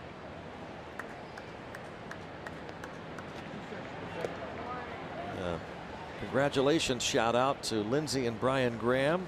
Daughter Peyton was delivered last night at 11:59 p.m.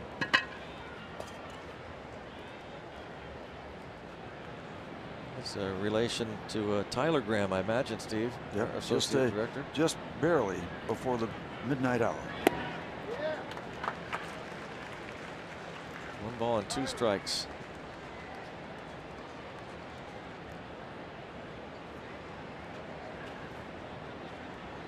More colors from Pittsburgh. Beautiful colors. Down on strikes. And that's a beautiful thing. 2 up and 2 down. We'll bring up Jason Hayward, who is 0 for 1 plus a walk. Josh Bell dozen home runs now for the rookie, doing some good work and maybe deserving of your vote. Vote today, vote tomorrow, vote Pirates for your 2017 All-Stars with the Esurance MLB All-Star Game ballot. Vote at pirates.com/vote. Catch all the excitement of the 88th Major League Baseball All-Star Game in Miami, presented by MasterCard. It's July 11th, live on Fox.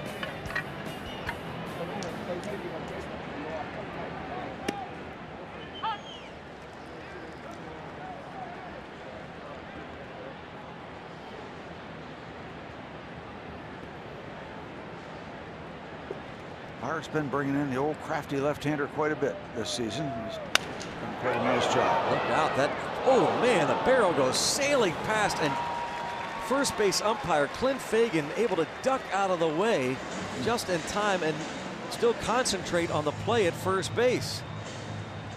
1, 2, 3, go the Cubs. Oh man.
Day Automotive this day in Negro League history. Tonight we're going to take a look at the Homestead Grays' success back in their day. The Homestead Grays formed as a team in 1910 by Cumberland Posey. 9 consecutive Negro League National League pennants from 1939 to 1945. They played most of their home games at Forbes Field and Greenlee Field. Later in 1940, they would start playing half their games in Washington, D.C. We've talked often about some of the greatest players to ever play the game. Josh Gibson and Cool Papa Bell, Satchel Paige, Judy Johnson. Homestead Grays. Pirates paying tribute. These Grays unis. And the Pirates have done a wonderful job out of that Legacy Square. Yeah, nice, between the administration building and the actual ballpark. Very nice, classy job of honoring both the Grays and the Crawfords. Was it just the Grays out there, or is it both? Yeah. The Crawfords very much a part of that whole story. Crawford Grill. Towards shallow left. Oh, lost in the lights by Schwarber. Schwarber had a beat on it and just lost the ball in the lights. So Frazier and the Pirates get a leadoff break. They'll take it. Down 2 runs, leadoff man on.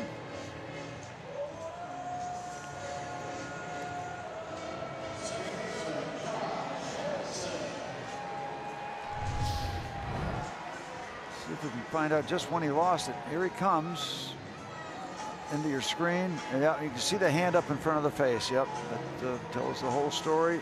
Just had the wrong angle for him, the right angle for the Pirates. Almaro doing a good job being over there to back up. Frazier would still be running. In the air to right by Jay Hay. Line drive caught by Hayward.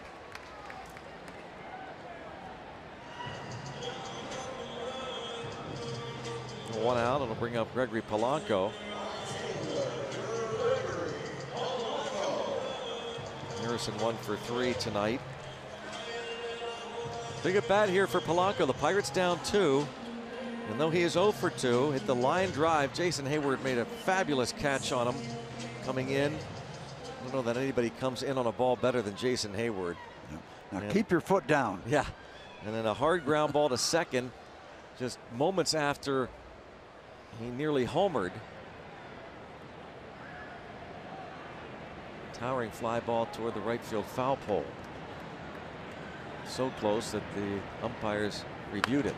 It's popped up. That's going to be out of play. Yeah, and sometimes you were talking about things can change on a pitch or an at bat, and sometimes before you start getting the success, you start stinging the ball. So you hit the ball hard both times. So in Jeff Branson's book, that was good. You hit the ball as hard as you can, and then the rest of it takes care of itself, whether it's caught or it's not caught. How about that expression in baseball? Put your foot down. Yeah. and Branson did it again just now. Yep. They want it away, and away it goes. That delivery.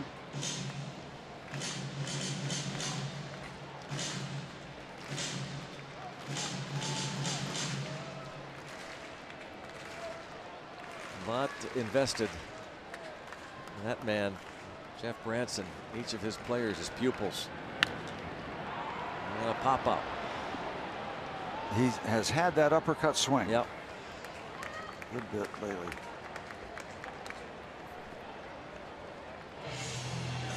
Second out, it'll bring up David Freese. Pedro Strop is ready. Butler 84 pitches. I think Dave Martinez and Joe Madden inside would be delighted with what they've gotten from Eddie Butler tonight. He's been very good. His first start, he went 6 innings, but has not reached that mark since that start in St. Louis. 3 innings his following outing, then 5 against the Giants, just 4 1/3 against the Padres.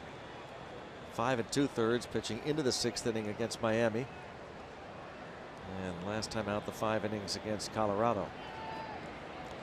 His former club, where at Coors Field, yeah, the Coors Field effect, his home ERA as a member of the Rockies, parts of 3 seasons, 90 innings of work, an ERA of 7.92 in Denver. On the road, 69 innings of work away from Coors Field before this season. His ERA was 5.70. And I would think should he get one more out here that that might complete his evening. I think no doubt, right? Because he's due up 3rd. Yep. Next inning. He knows it. He's looking for that one final out. He doesn't get Freese. He also knows he's probably done regardless with the pitcher in the bullpen, Strop, ready.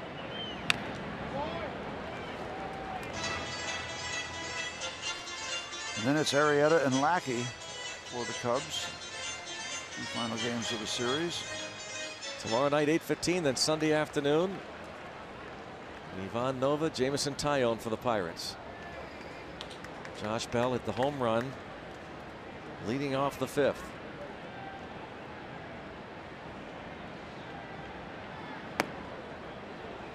Now it goes to 3-1 on Freese, who bounced back to the mound in the 2nd inning and grounded out to third baseman Tommy La Stella in the 4th.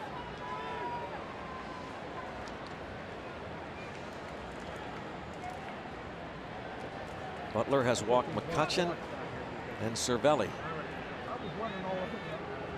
Just 2 walks. He walks a 3rd, and that is probably the end of his night.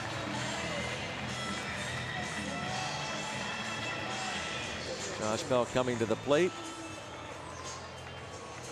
slowly as he expects a change.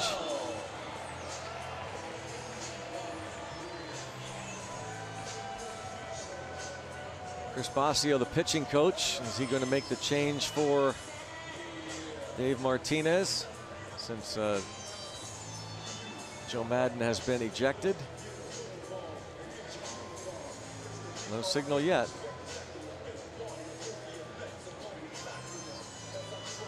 Fasio's been pitching coach here, what, 6 or 7 years now?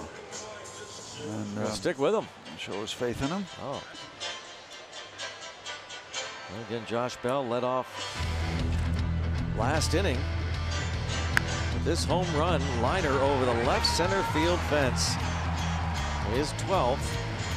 The only run, one of just 3 hits against Eddie Butler. Interesting decision here by the Cubs. Bell flied to right his first time up.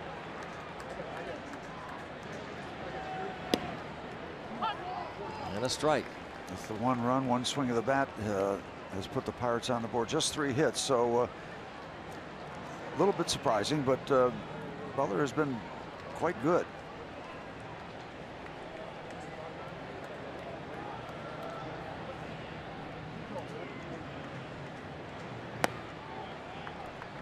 Close. 1 ball, 1 strike.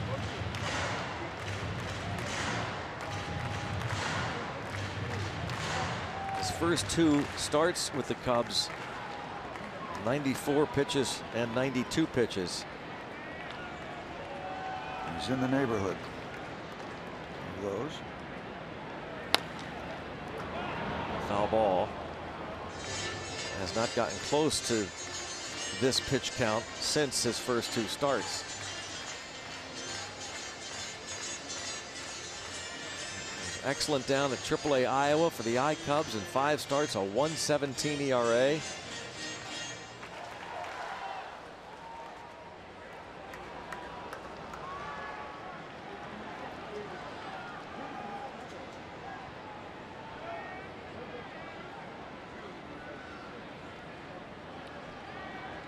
One and 2 on Bell. Frazier and freeze the runners. Down a pair. Making pitch 2 and 2.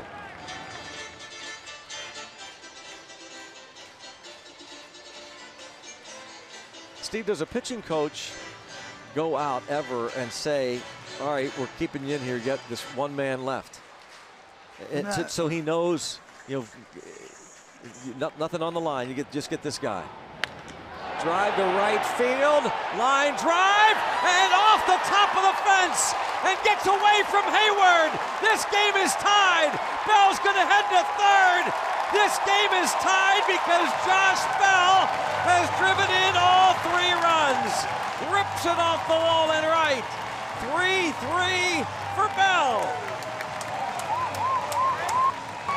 Got a great bounce back toward the infield to allow David Freese to get all the way around. And of course, with 2 outs, he's off with contact, but that ball was blistered. All it lacked was height. A 2-run triple. So the Cubs decide to stay with Butler. And Bell makes Butler pay. He knew right away it was at least extra bases. For a second, he thought maybe that tied it or gave them the lead. It almost got, and that ball was delivered in the part of the strike zone was Fat City. And then the Pirates get the big bounce back past Hayward. How close he came to his 2nd home run. That close, but good enough for a game-tying triple for Josh Bell.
Miller time later in the game, brought to you by Miller Lite.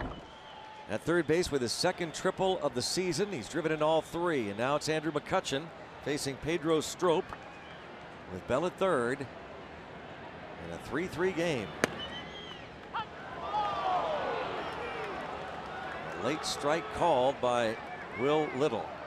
And technically inaccurate, but Strop gets the call.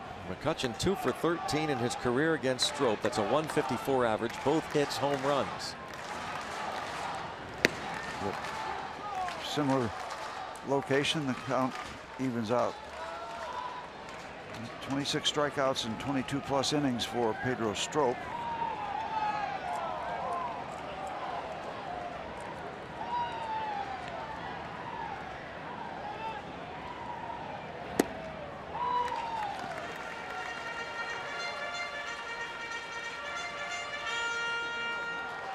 Josh Bell with his 3 ribbies tonight, now 30 RBIs, second on the club behind the man at the plate, Andrew McCutchen, with 35.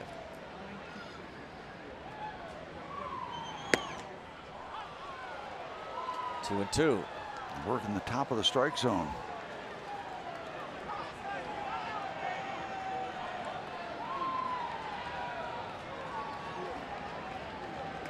The man of the hour so far, the man of the evening, Josh Bell.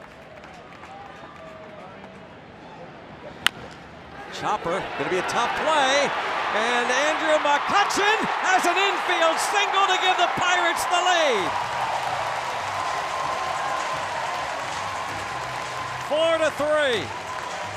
4-3. Wouldn't you believe it would be unconventional on an evening that started on such a bizarre note? A little chopper. Andrew didn't get much of it, and it wound up being a good thing that he didn't get much of it. Coming in all the way, and Andrew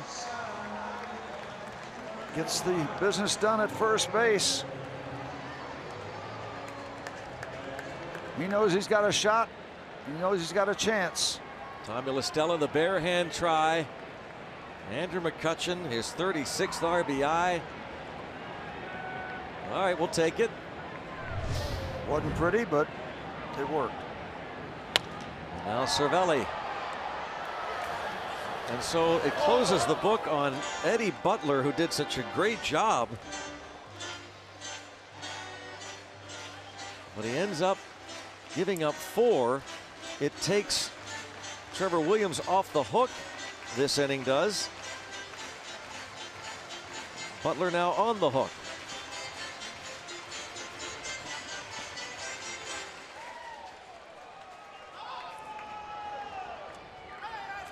Francisco Cervelli has flied out and walked.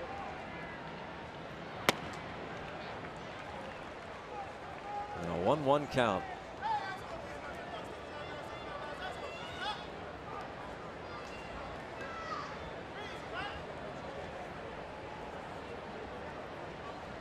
Daniel Hudson.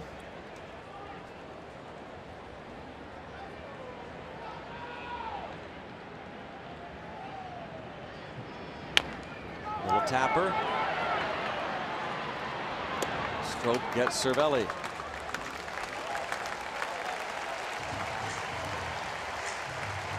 So the man named Josh. Of course, Gibson wore the Homestead Grays uniform. The Hall of Famer Josh Bell, the rookie. The big night tonight.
PittsburghTires.com and never overpay for tires again.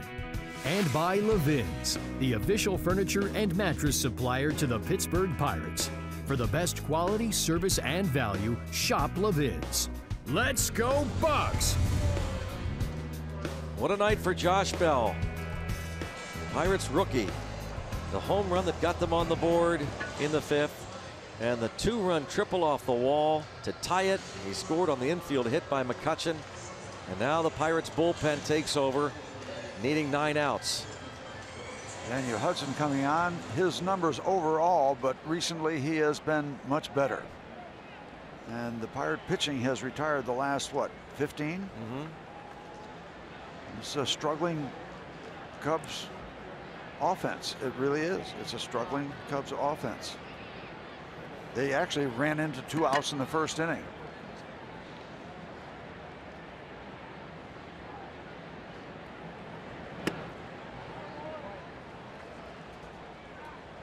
Wilson Contreras, 2-run double in the 1st and then thrown out, trying to stretch it into a triple.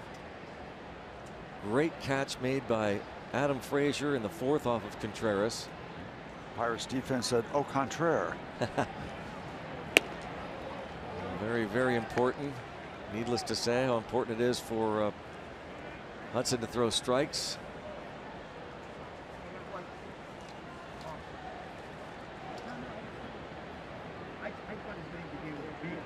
It has been a while since Hudson has been in one of these higher pressure situations, and now it is ball 3. The Pirates had him out of late inning roles for quite a while to try and get him straightened out, and they felt he's gotten to the point where they can give him more responsibility, this veteran righty.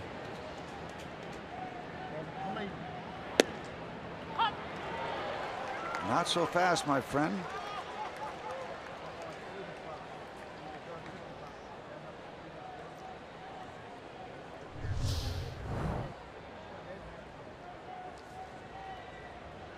Yeah, one miss and yeah, really 3 pretty good didn't locations. get calls there. 3-1 on Contreras. And that was not close.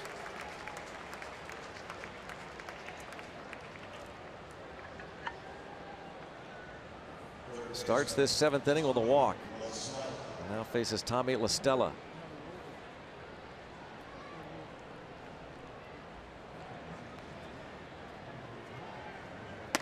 Very quickly, very quickly we get action. Not only action, but Felipe Rivero in the 7th. Glenn Riddle sticking to his word that he might use Rivero earlier and then go to Nicasio for the save in the 9th.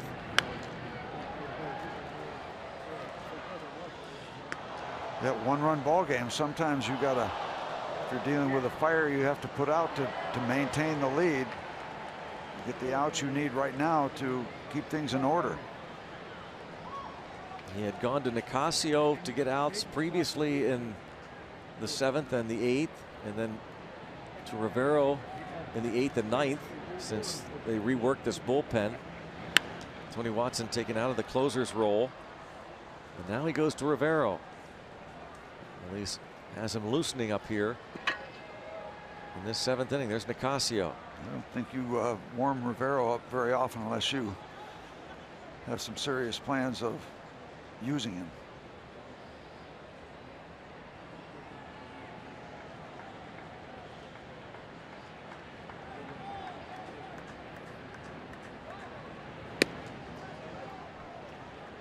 One and 2 on Tommy La Stella. That pitch did not miss by much. We could have gotten a call like Strop did, but we didn't. See that number 3 pitch? Close. Tapper off the side of the mound. Mercer gets the out. That had a chance to go all kinds of ways, didn't it? Hudson maybe gets involved. Yeah. The ball hits off the side of the mound, changes direction. Now runner in scoring position with 1 out. Chris Bryant is going to pinch hit for Strop and take another look at this Tapper. just off the back of the mound and stays straight enough where Jordy can do it. That's all they had available. Okay, here's your matchup.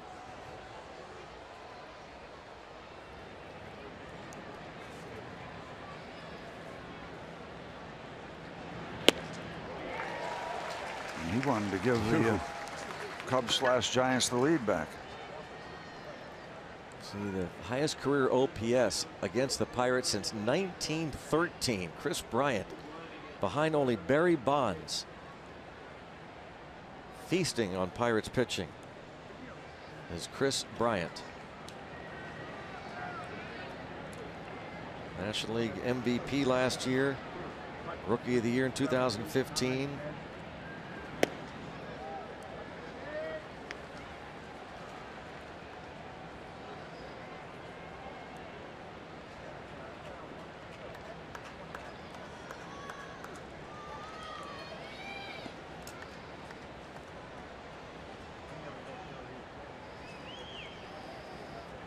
One ball and one strike. Bryant with 13 homers over his last 41 games. And back to the end of April. Backhand pick by Cervelli. Huge with one out. Not letting that runner get over to third base where he could score in a sacrifice fly.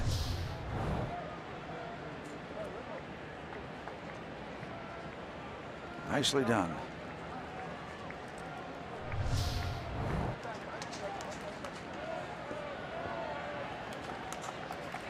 Game in the balance here in the 7th inning. Oh, thank you for the chase.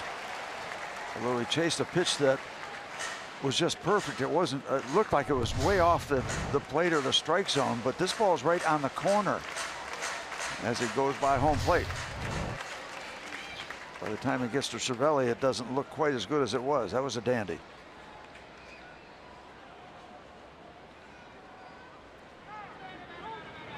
oh, Daniel Hudson comes up big, striking out the pinch hitter Chris Bryant for the second out of the 7th inning. How about that? Two perfectas, breaking ball away and then looked like a moving fastball down and in. How about that? Away and then way in. Got him to swing at it. You can see the motion, the tailing fastball. What a great pitch. What a great sequence. That's a 1-2 punch right there.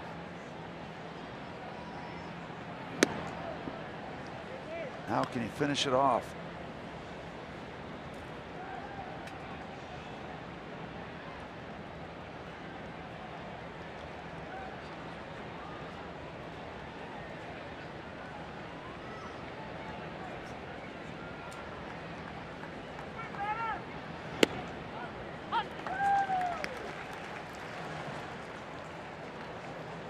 Justin Grimm.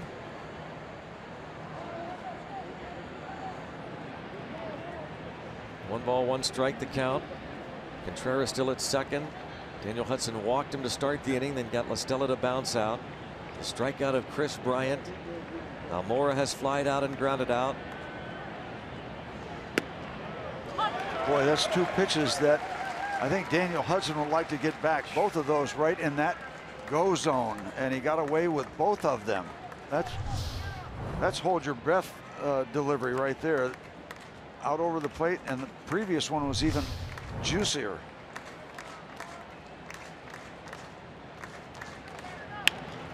Pulled foul. First pitch, fastball missed the zone. A couple of sliders from Hudson to Almora, and now Cervelli wants to discuss how they want to attack him at this point. Maybe just going on. Hey, let's stay out of the middle of the strike zone here. That last pitch, a changeup that was pulled foul. And you get him to chase upstairs with a fastball. He's got the advantage in the count. Oh, swing and a miss, and the strikeout, Daniel Hudson. Strikes out Bryant and Almora. 4-3 Pirates.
to Chevy Colorado and your Western PA Chevy dealers.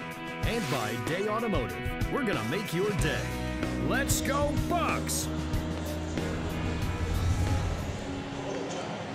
Daniel Hudson gets out of it. What a bunch of great pitches we just saw to Chris Bryant and Albert Almora Jr.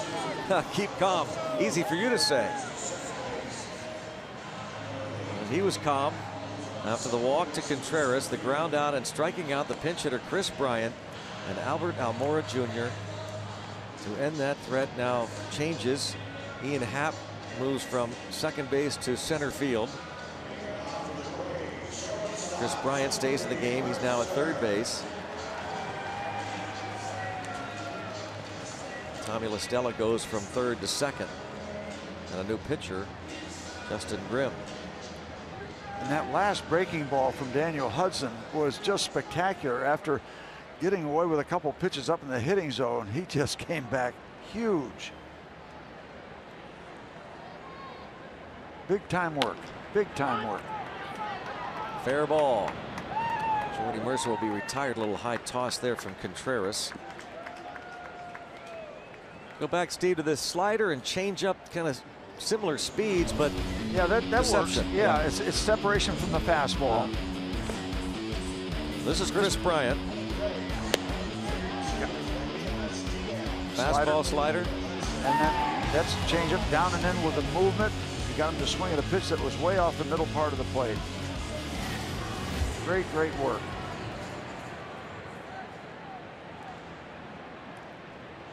Now Elias Diaz pinch hitting for Hudson.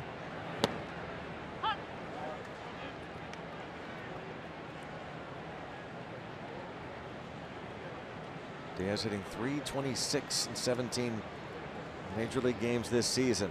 What a job he has done. Not kind of under the radar, but there are other hot bats that probably got more attention, but rock solid.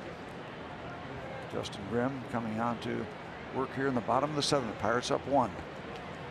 5.06 ERA, 6 home runs out of the bullpen.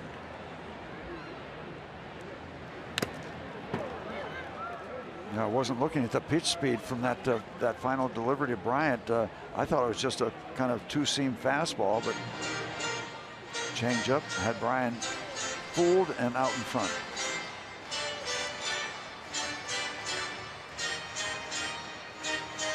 Felipe Rivero might be asked to get 6 outs. We'll see. We know he'll be pitching the top of the 8th. A newly constructed Pirates bullpen.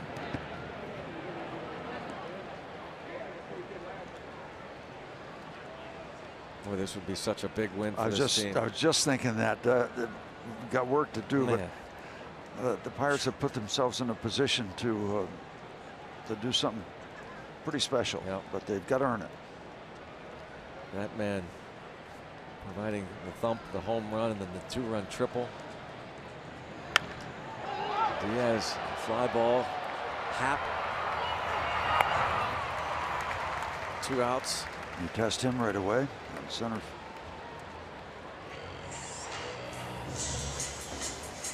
Diaz flies out to bring up Adam Frazier. It'll be the top of the batting order for the Cubs in the 8th. Rizzo, Happ, and Schwarber.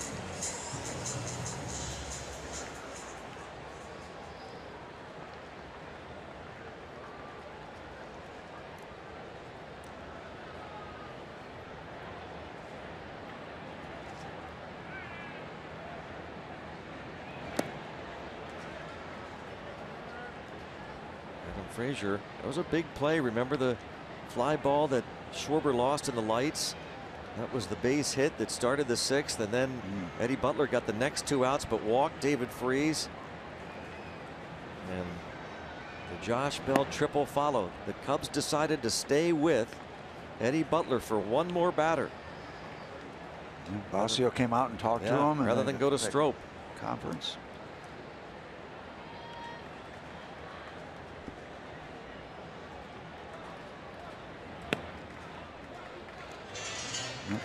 Frazier did get it started. Also made a real nice catch in left field tonight. Really, really nice catch. That was large, as you like to say. Grande.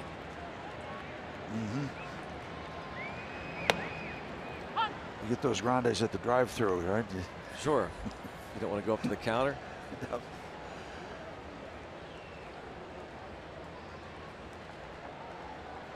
Three and one.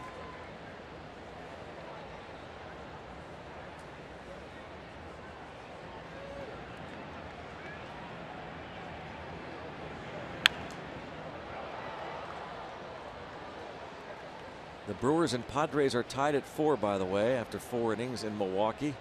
Josh Harrison on deck. Cardinals have a 10-1 lead at Baltimore. Interleague play. Did he go? Jeff Kellogg says yes. Adam Frazier doesn't think so. 1-2-3. Felipe Rivero coming on for the 8th. Bucks up by 1.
Is in the calm from the fall, so fight another day and try to sweat your dreams away. Go shining like a light. It's a Friday night in summer rain. You didn't believe us when we told you Friday night rocks. It rocks. It rocks. Good brother Earl and a good ball game. Our featured band tonight on Friday Night Rocks. 4-3 Pirates lead to the 8th. There's Josh Bell. The Pirates were trailing 3-0 after the Cubs scored 3 times in the first off Trevor Williams. Trevor Williams really settled down. Retired the last 12 in a row. Bell with the home run in the 5th. Pirates scored 3 in the 6th and now lead it. And here is Felipe Rivero. How many outs is he going to be asked to get? We'll have to find out. Bringing that big arm with him. You know, you take a look at Josh Bell and those swings. Doesn't he look like a ball player? He does. I mean, he's put together like a ball player. 100 miles per hour to start. He looks like a pitcher too. Yeah. That arm looks big.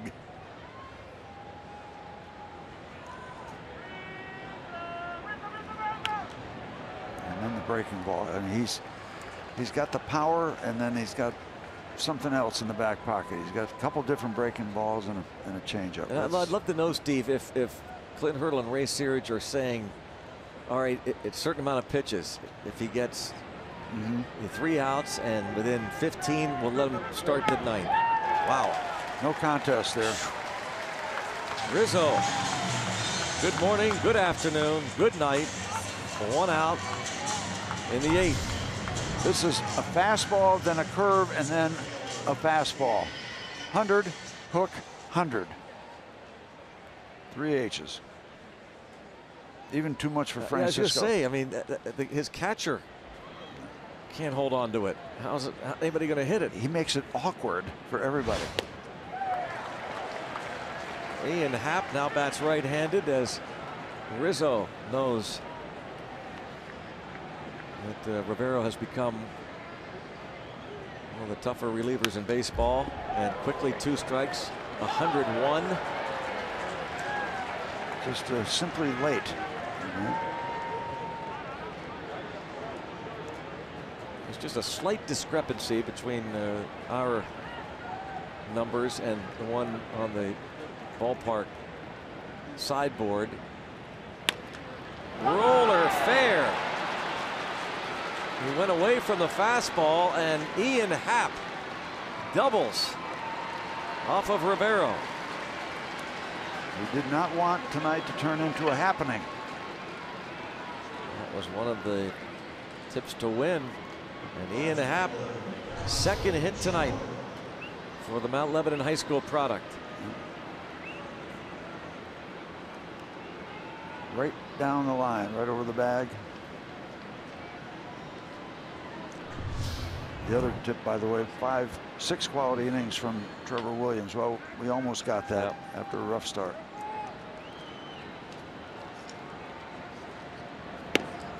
Now Schwarber 0 for 3, 2 at bats against Williams, grounded out against the lefty LeBlanc.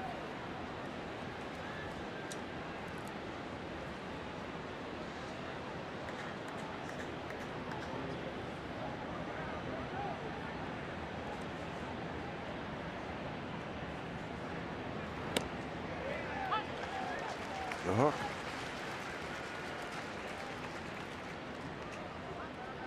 Koji Uehara. Looks like he'll be coming on for the bottom of the 8th.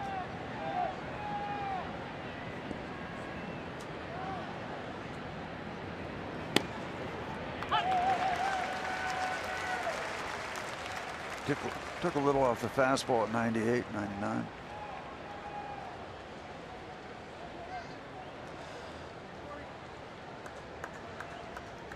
Happ with just his 4th hit in 21 at bats against a lefty pitcher. And Schwarber lifts one to right. He went away from the fastball there. And Happ is tagging a good strong throw, but he's in there. Second out.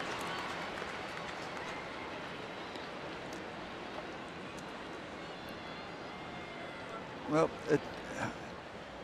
it's not a bad risk when you've got a dominant pitcher out there.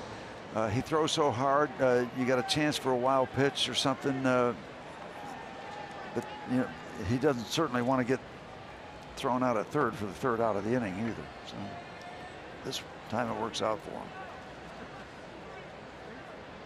Addison Russell.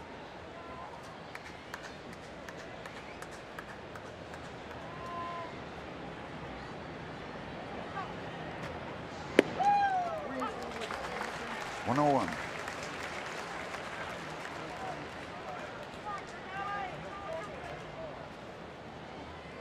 Russell scored in the 1st.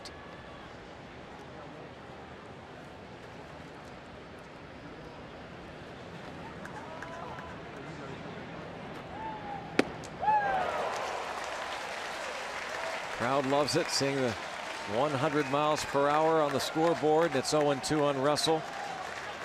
25,000 plus on hand.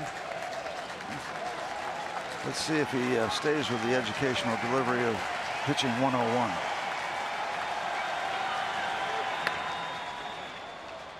Yeah.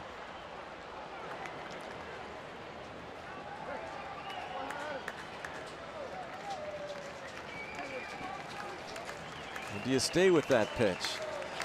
He's got options. I mean, either one. I wouldn't criticize either choice. He's trying to throw it 201 there, and that's the thing with a guy with such great stuff. It's a challenge for a catcher to stay with him, and so Happ being down at third base, not a bad thing for the Cubs.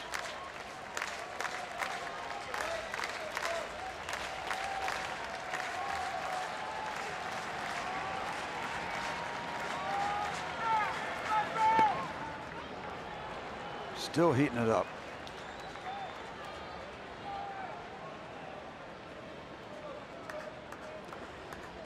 And now 2-2, and the left-handed hitting Hayward on deck. He's still got options. Walk is not terminal here yet. Could be the go-ahead run, but he can try to make his kind of pitch. Well, just got a piece of it. Changeup. Changeup's at 90 miles an hour.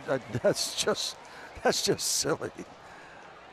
There's a lot of major league pitchers that would love to throw their fastballs at 90 miles an hour.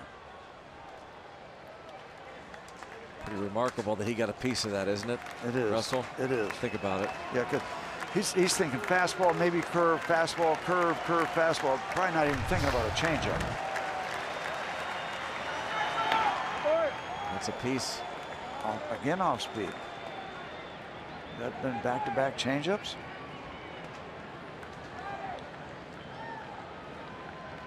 Well, we'll discuss it after going back-to-back changeups. Okay, you want to try to throw through the brick wall again, or you want to try the hook? You want to try the changeup? Closers usually don't have that kind of a mix, and they insist that he has the curveball and the slider. And there's not a lot of difference, to be quite honest. A little change in speed.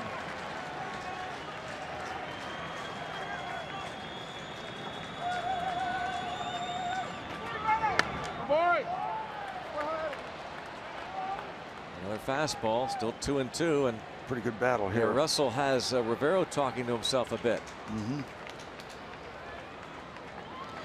But the thing is, Russell has to react. Rivero initiates. That makes it tough. That's why hitting is so tough. The ninth pitch of this at bat.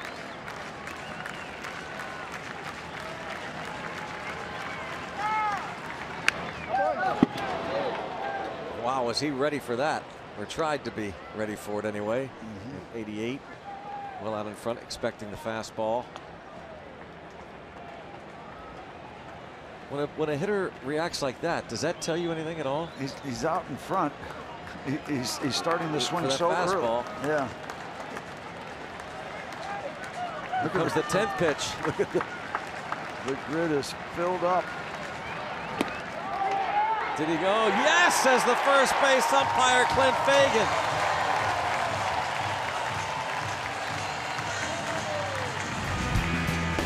Pirates still lead 4-3.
Presented by the authority of the Pittsburgh Pirates and may not be reproduced or retransmitted in any form. and the accounts and descriptions of this game may not be disseminated without the express written consent of the Pittsburgh Pirates. Felipe Rivero alongside Francisco Cervelli talking to Ray Searage. Those hugs usually mean that they're done, but that would be surprising that Rivero doesn't at least face Jason Hayward in the 9th, because Hayward is a .368 career hitter against Nicasio. And you made a good point, Greg. They sped up the bat where Russell had to start the swing early, and that last pitch nowhere near the strike zone. Uji Uehara coming on to work for the Cubs/Giants.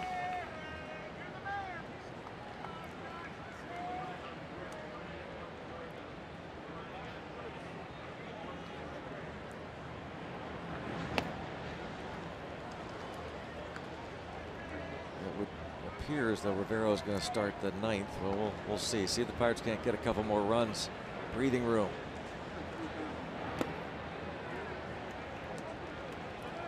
Juan Nicasio has started to loosen up. We've got the left-handed hitting Hayward to lead off, then the right-handed hitting Contreras, Tommy La Stella, left-handed batter, and then if somebody reaches, Chris Bryant.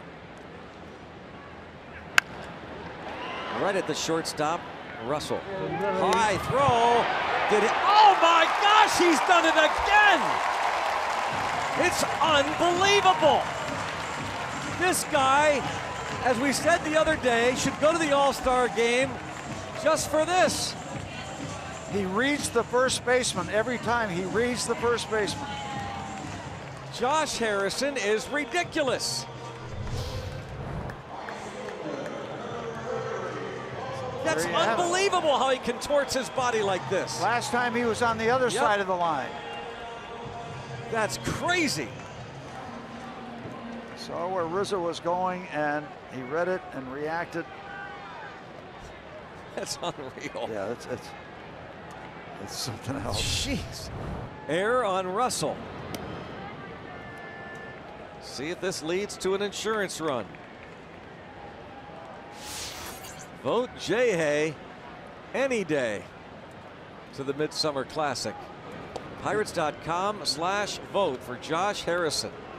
He was there once 3 years ago, and the way he's playing this year, he really does deserve your vote. So much fun to watch. You know, Greg, I probably shouldn't do this, but I get a ballot from the Major League alumni for Heart and Hustle Award. I sent it in the other day. Why not? Yeah. Who else? Yeah. Who else? I mean, I don't think anybody would argue that one.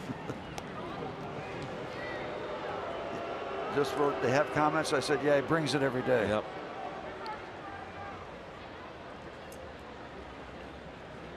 And that's just a routine ground ball to the shortstop.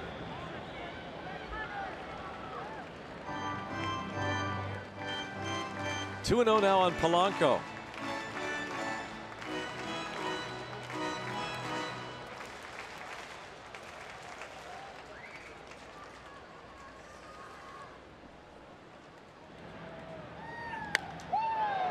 Jumps on it, but very foul.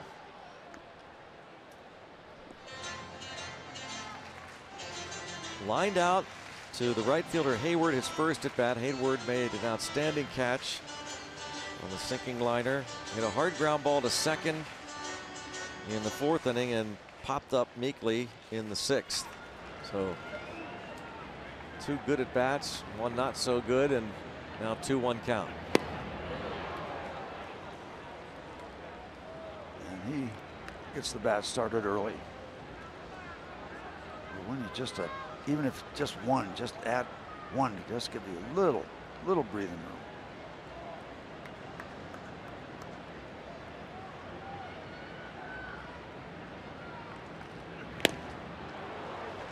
Gets him.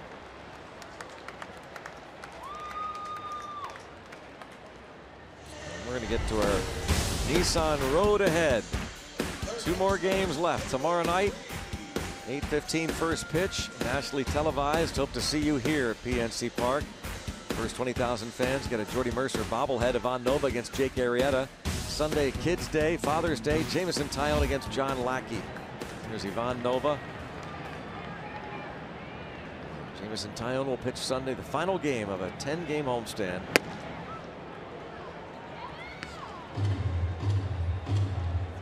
Greg, that matchup with Rivera and Russell, isn't that great? That's what makes it such a great game. It's just got you, it's got you captured. Yes. That was great stuff. Major League Baseball.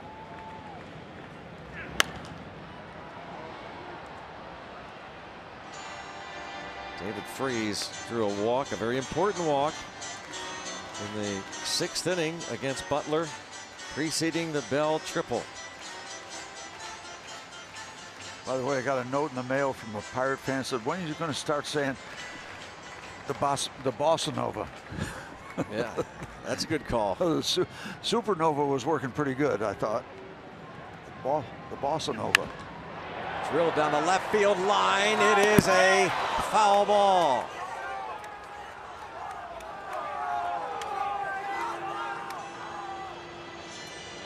Not by much, but a reset.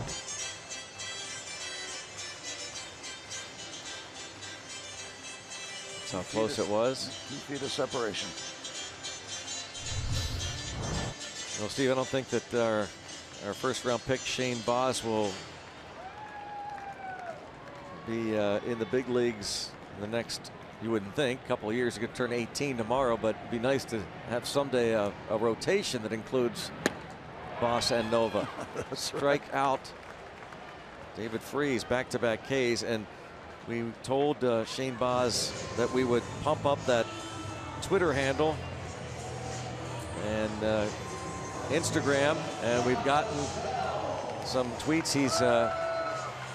It's been growing as the game has gone on. At the Wizard of Baz. Shane Baz signed today by the Pirates, their first-round pick.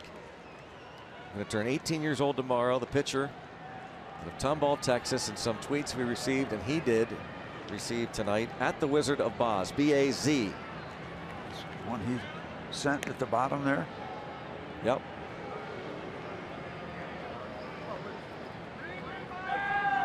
What does Josh Bell have in store for us? The opposite field line drive home run in the 5th got them on the board, his 12th. Made it a 3-1 game. Then with 2 outs and 2 on in the 6th. Tripled off the Clemente wall and right. Tied the game. He scored the go-ahead run on the infield hit by McCutchen.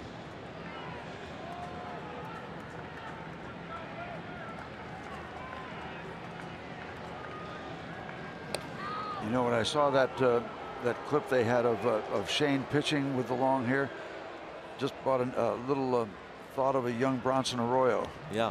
That yellow mane in the back. Yep.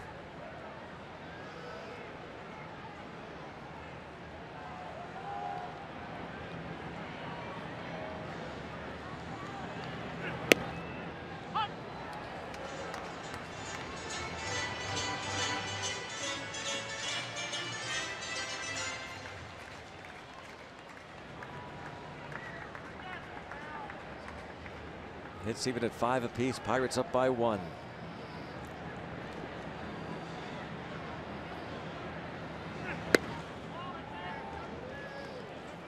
Working that inside part of the plate against Josh.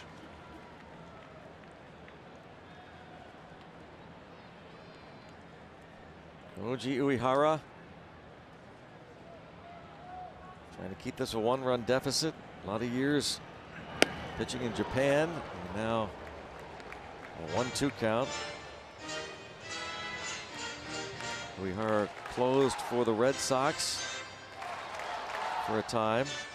Setup man last year. The Chicago Cubs signed him to a 1-year deal in December. Grounded to second. Estella. So it's a 1-run lead. And how will Clint Hurdle work the bullpen? We're going to find out.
Quite a ball game. We're rocking on a Friday night, and that Bucco fan brought that flag, which they fly over Wrigley Field if they don't win a ball game. They also fly a blue W when they do win.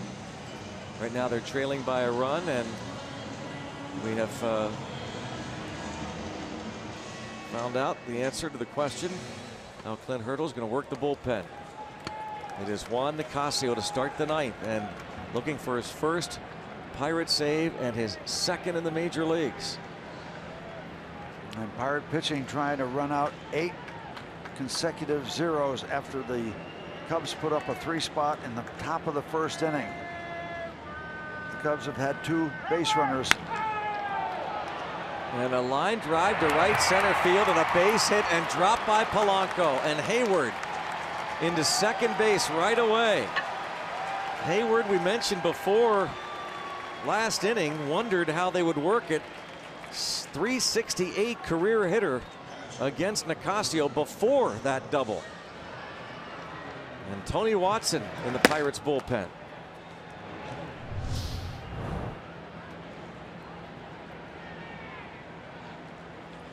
There's a good chance it's going to be 2 bases anyway, but this confirms it.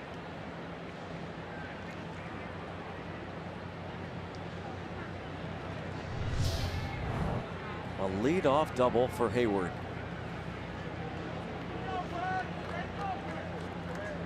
And now Wilson Contreras. Here we go again. It is a different animal, this closer's role. Contreras, Pirates thinking he might be bunting.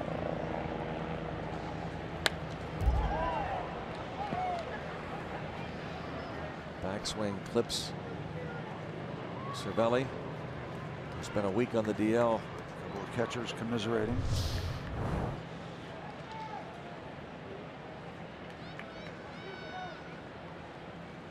Right on the wrist where there's not much protection.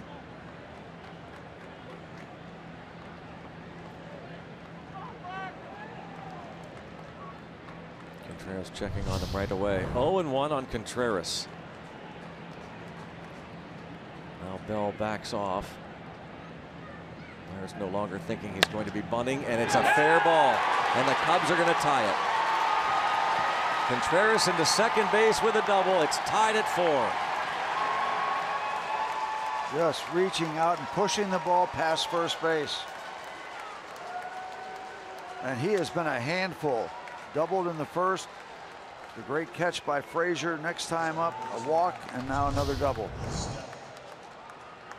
Look at that location just off the outside corner, and does a good job.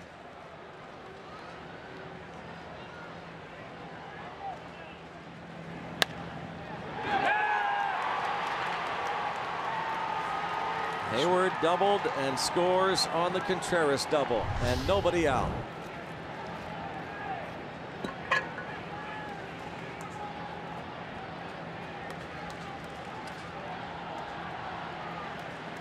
La Stella 1 for 3.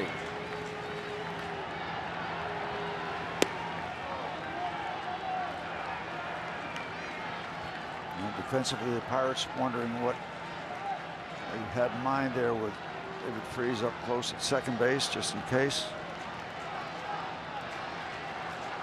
Or excuse me, at third base, I'm sorry.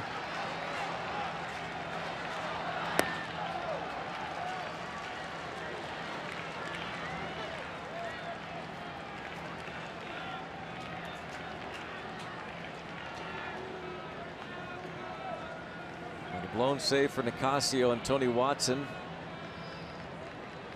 who had been closing. Pirates reworked the bullpen this past week. Line to left field and a base hit. Runner going to be waved. Nope, held. It's first and third and nobody out.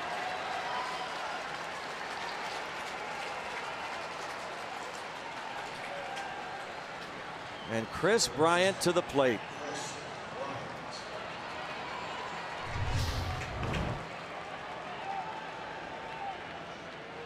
Just a good piece of hitting there with a pitch down and away, pushing it to left field, the opposite field. That's what good hitters do. And this has turned upside down. Double single. They're going to intentionally walk Bryant to load the bases. Nobody out.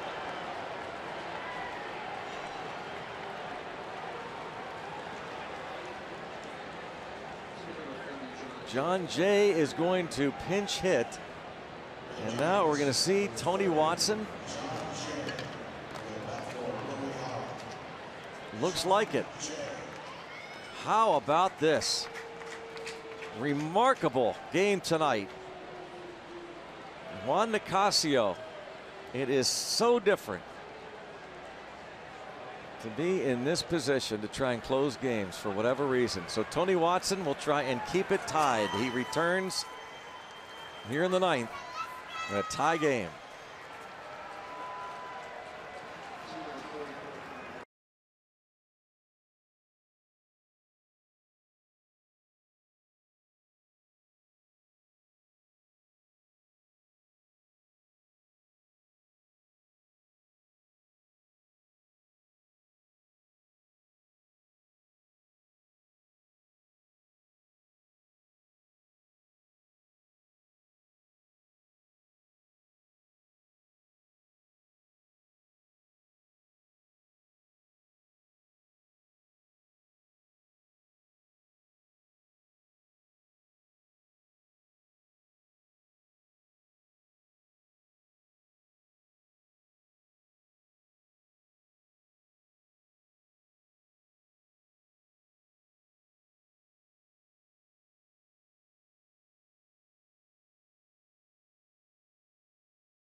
By McCutchen, made it 4-3, but attempting to use Juan Nicasio as a closer tonight for the first time, and it just did not work out. 3 straight hits. So Tony Watson will try to do what would appear to be nearly impossible, keep this game tied. Watson looked like the Watson of old in the 8th inning against the Rockies in a loss on Wednesday night. 1-2-3, struck out a couple, did it with ease.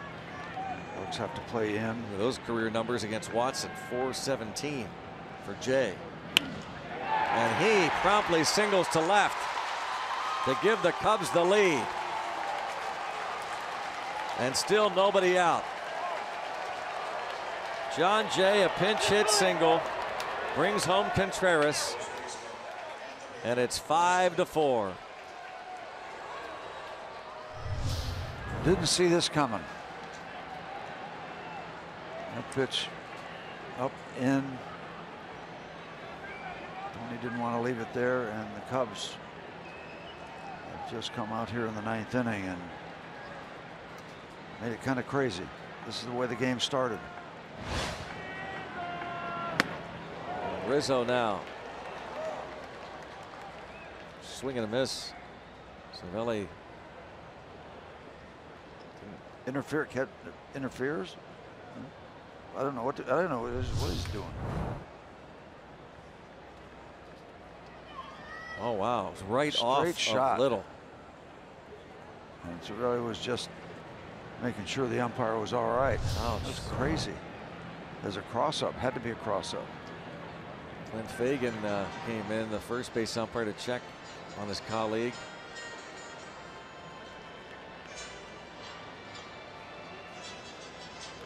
We have seen just about everything tonight. Started with A Rizzo home run to begin the ball game off Trevor Williams that was reversed. They ended up scoring 3 runs. Pirates came back with a bullpen. Williams retired the last 12, the starter. And then LeBlanc, a 1-2-3-6. Hudson did a great job after walking the first man, retired the next 3. Rivero looked strong despite giving up a double to Happ, struck out a pair. But Juan Nicasio here in the 9th. Double, single. Now Rizzo on top of the plate and choking up on the bat. Joey Votto like. I mean, that's way up there. Yeah.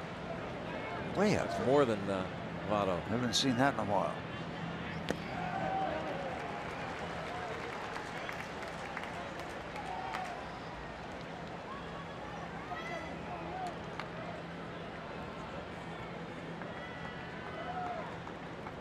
Two and two.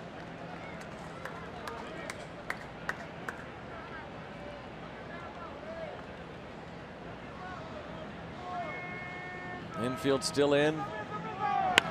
Slaps it into left field, another hit.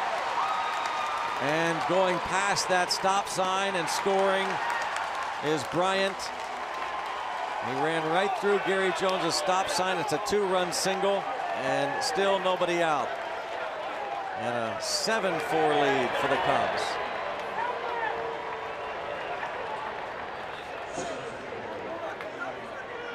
That's pretty incredible.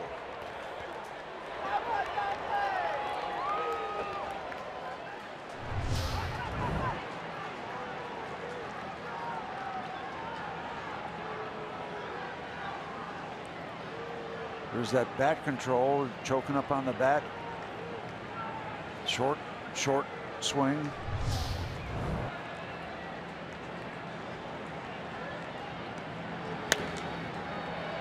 to pop up and the infield fly. That'll be the first out.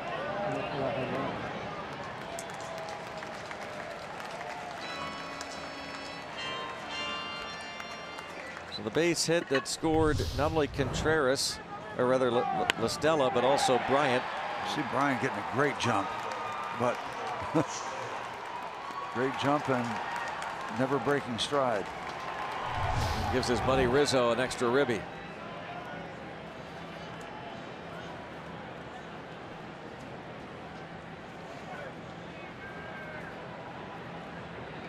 Here is Schwarber.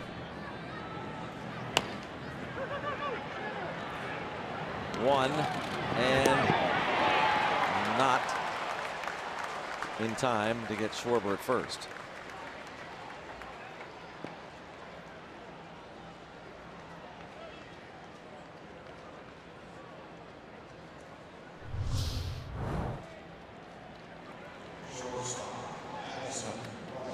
You get the force there, but not able to turn 2. Mercer.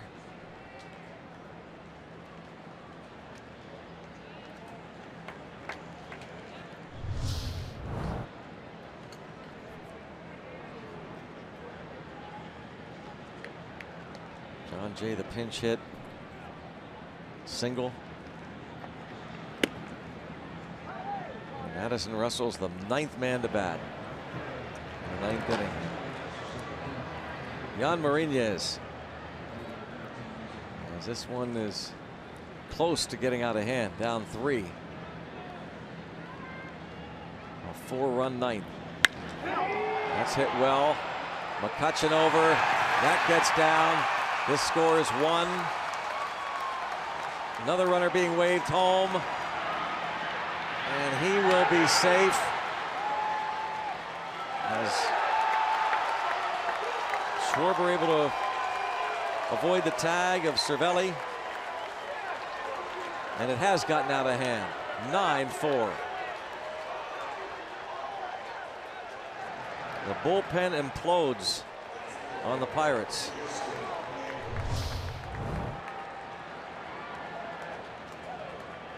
And that ball is right there.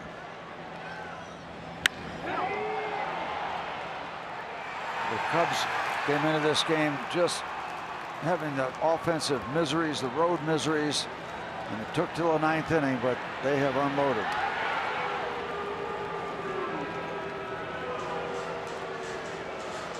And a pitching change. Bucks trailing now 9-4.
In the 9th, they have piled it on against Nicasio and Watson.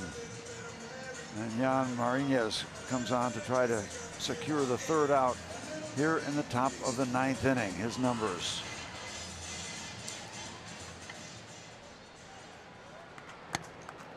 Looking good after 8 innings, and the Cubs just came out in the top of the 9th. 3 hits, a walk, 2 more in a row. This guy started it. Scored 6. First pitch against Nicasio. Jason Hayward. And he drives this one deep but foul.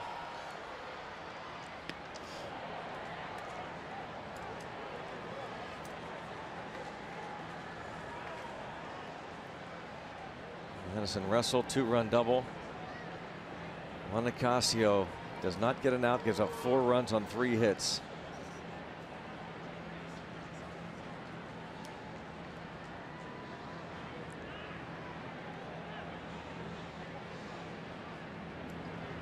It's a remarkable thing, Steve. We've talked about it so many times over the years. What is it about the last 3 outs of a ball game? Setup men over the years have been just lights out. They've been tried as closers. Some perform, some don't.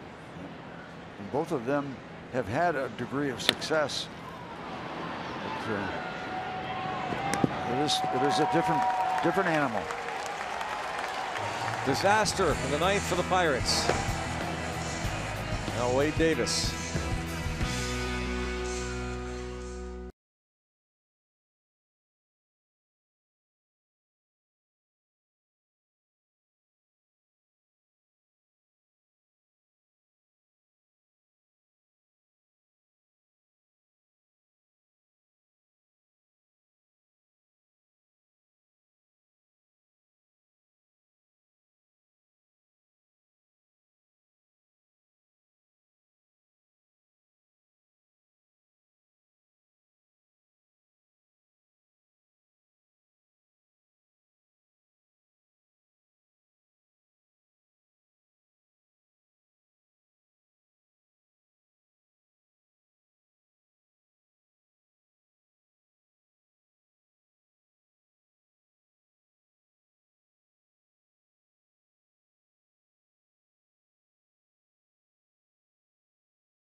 So promising. The Pirates came back, took that lead. Looked like the pitching staff was on the roll. John Jay, a pinch hit single off of Tony Watson, who relieved Juan Nicasio. Nicasio did not get an out, attempting to close it and would have been his first save as a Pirate, his second in the major leagues. Well, you look at the scorecard, only 2 base runners from the 3rd inning on until we got to the 9th. A walk and a double, and then the dam burst. Wilson Contreras, the double that followed the Hayward 2-base hit. Closer for the Cubs is Wade Davis. This is not a save situation. Big time strikeout numbers, 13 saves out of 13 chances. Wade Davis getting some work. He's got a cushion. That's a fair ball for McCutchen. And the second base with a stand-up double. His second hit. So many good things. So many good things in this ball game until the 9th inning. That's why it's so disheartening when you have that lead in the 9th and you can't get those last 3 outs. And to turn it around. Wow, stunning. Just stunning.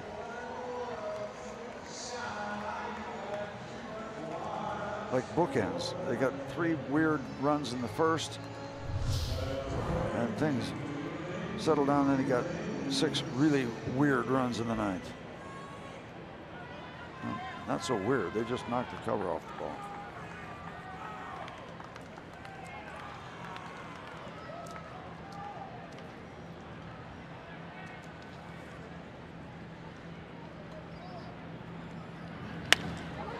And Cervelli with a base hit that will bring home McCutchen and make it 9-5.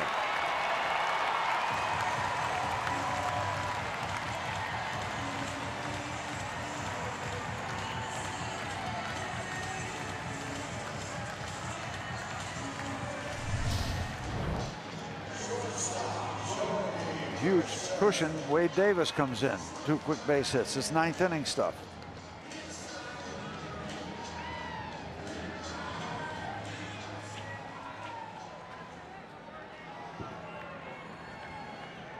Jordy Mercer.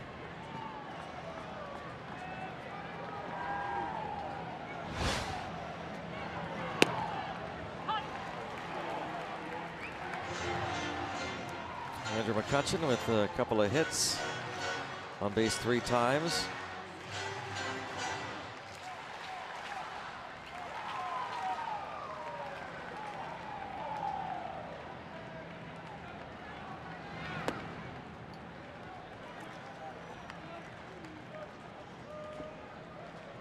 Wade Davis picked up by the Cubs over the winter. Former Kansas City Royal, part of that great bullpen the Royals had. 27 saves for Davis last year. Jorge Soler traded to the Royals to get Davis.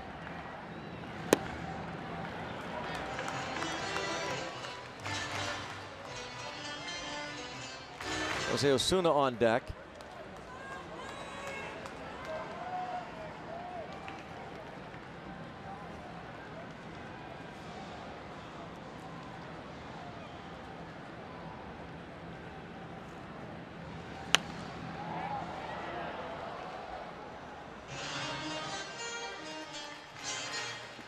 Jordy Mercer,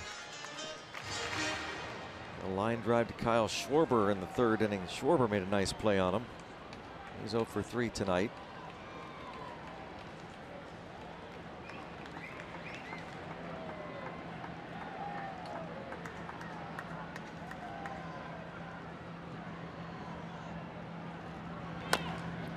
Tapper. Bryant's gonna not get him. Infield hit.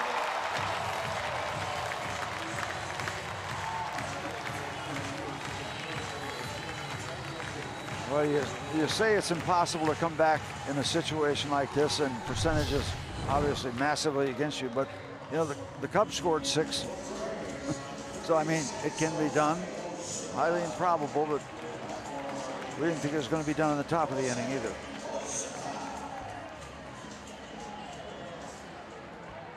Infield hit for Mercer.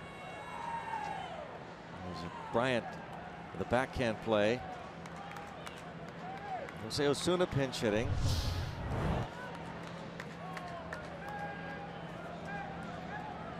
The rookie, 257 average.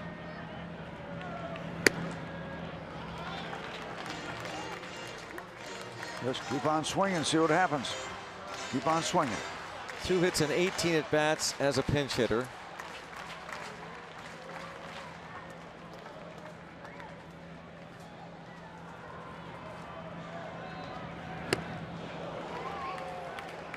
Tied him up. Up and in.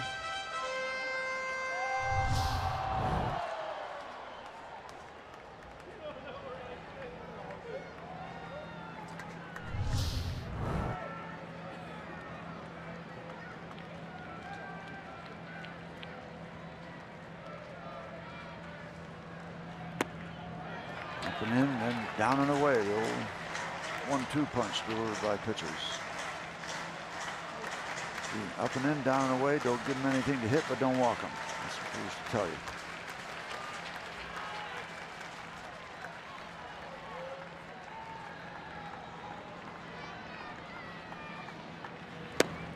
Checks. Close. 3-1.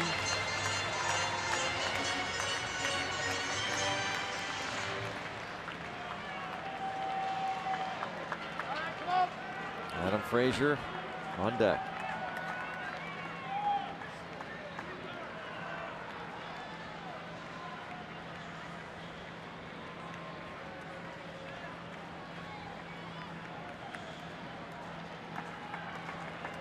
Three and one.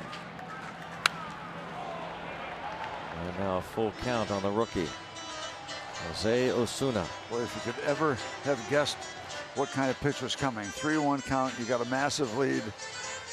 Trying to find a way to get an out and not wanting to walk somebody. It was going to be a fastball. To his credit, he didn't throw it down in the middle of the plate.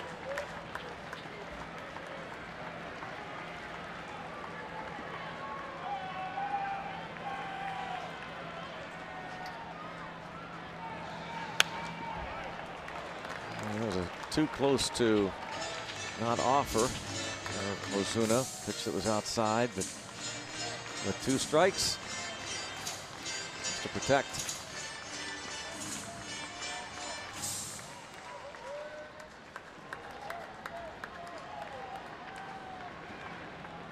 "31 years old, Wade Davis, former starter with the Tampa Bay Rays."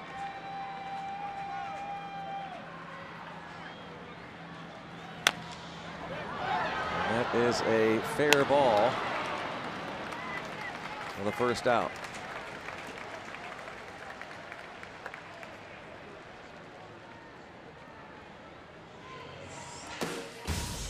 Our next telecast will be coming up on Sunday. Tomorrow is a national game on Fox. Pirates will send Jameson Taillon to the hill on Sunday. Second start since coming off the disabled list. Coverage starts at 1 with Pirates pregame presented by W.B. Mason. Taillon standing next to John Jaso.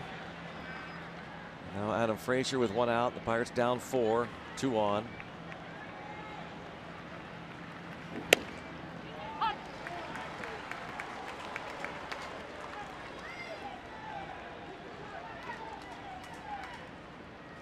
John Lackey will be pitching on Sunday.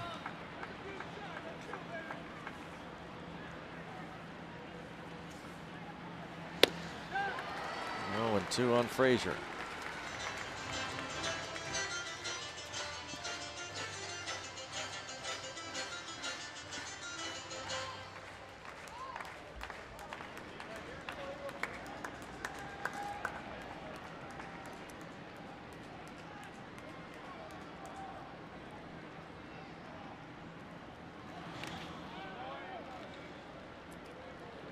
Ball and 2 strikes.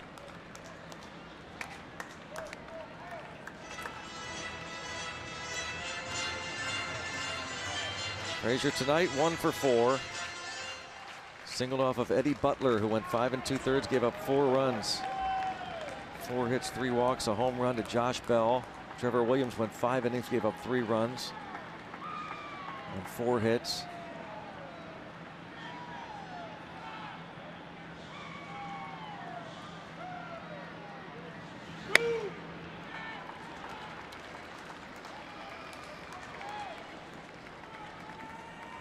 Josh Harrison on deck, and then Polanco.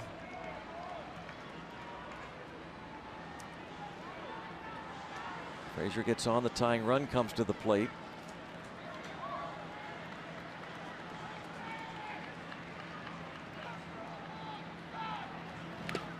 Three and two. Yeah. Well, let's set that stage and see how this plays out.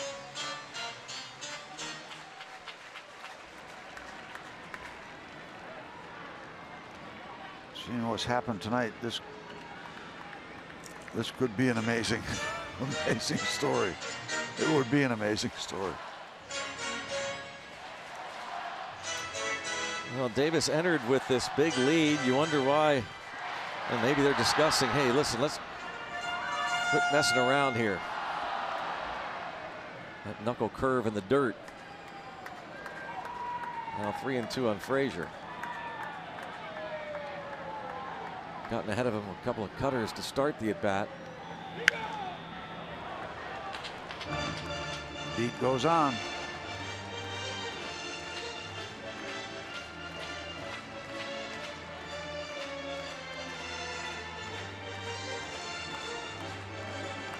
Trying to battle Wade Davis.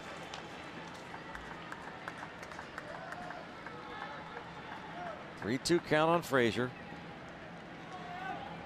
McCutchen has scored in the inning, led off with a double. Bases are loaded. Yep. Stay tuned.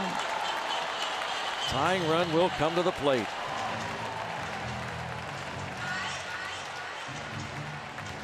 Dave Martinez has been managing this team since the first batter of the game. Anthony Rizzo, after that call was reversed, and Joe Madden pleaded with the umpiring crew to at least check with New York. They did. The call stood. After they reversed the call, the home run call was then ruled foul. Then Joe Madden was ejected. Bases loaded at third base. It is Jordy Mercer, Jose Osuna, fielder's choice at second, and Frazier at first. Foul.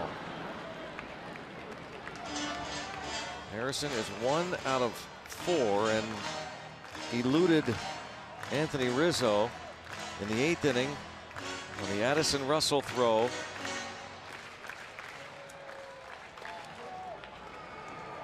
Well, worst case scenario, Greg, you wear out their closer. Yep.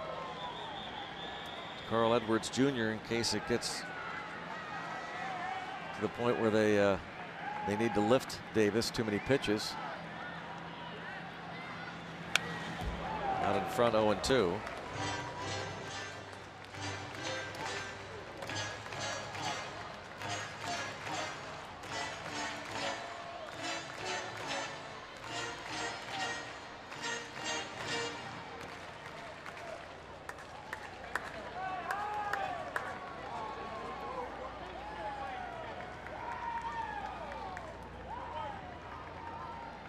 Two on Harrison. Still 0-2 on Jay Hay. Pitch number 23 delivered. Most pitches he has thrown in any one outing, 34. That was last month against the San Francisco Giants. Davis hasn't worked since last Sunday. He gave up a run, a couple of hits. Picked up a save against the Rockies. And 1-2.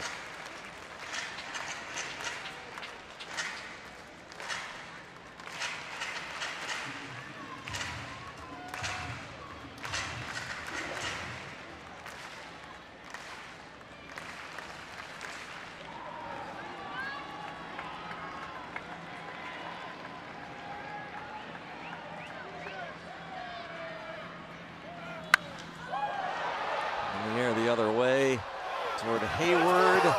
And didn't know what to root for. All kinds of stuff. I know. We were all suspended for a moment. Looks like it might be in play. Maybe Hayward has a shot at it, and then he had enough distance. Perhaps it hits off the wall. Yep. When you hear that sound of the bat to right field in this ballpark, you get all kind of emotions going on. The Allegheny Health Network Supermo there. See? Yeah, if that's a fair ball, that's extra bases. Jay wanted it to stay fair. A little Carlin Fisk on it. 1-2 on Josh Harrison.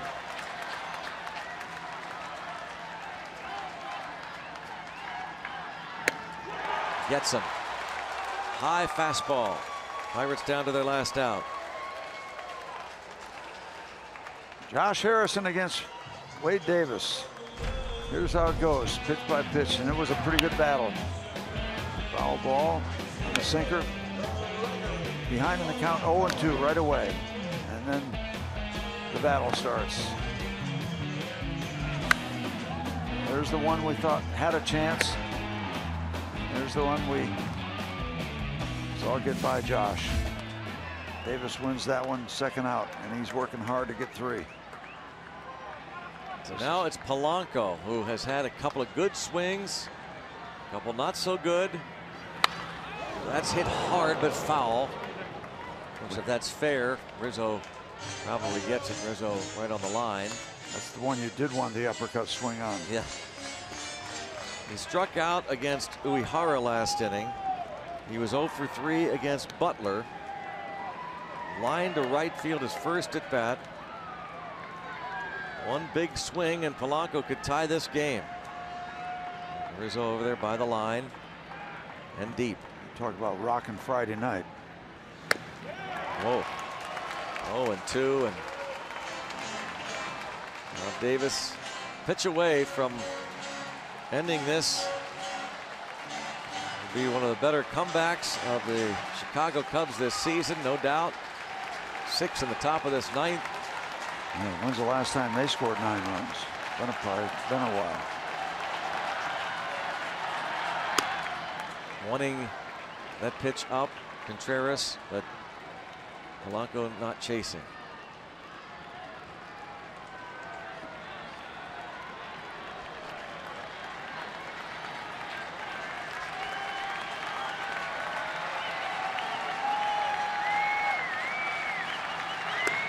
And that's it. The Cubs win it. Well, the last week the Pirates lost their 2 toughest games of the year in Baltimore, back-to-back, and this one might top those 2.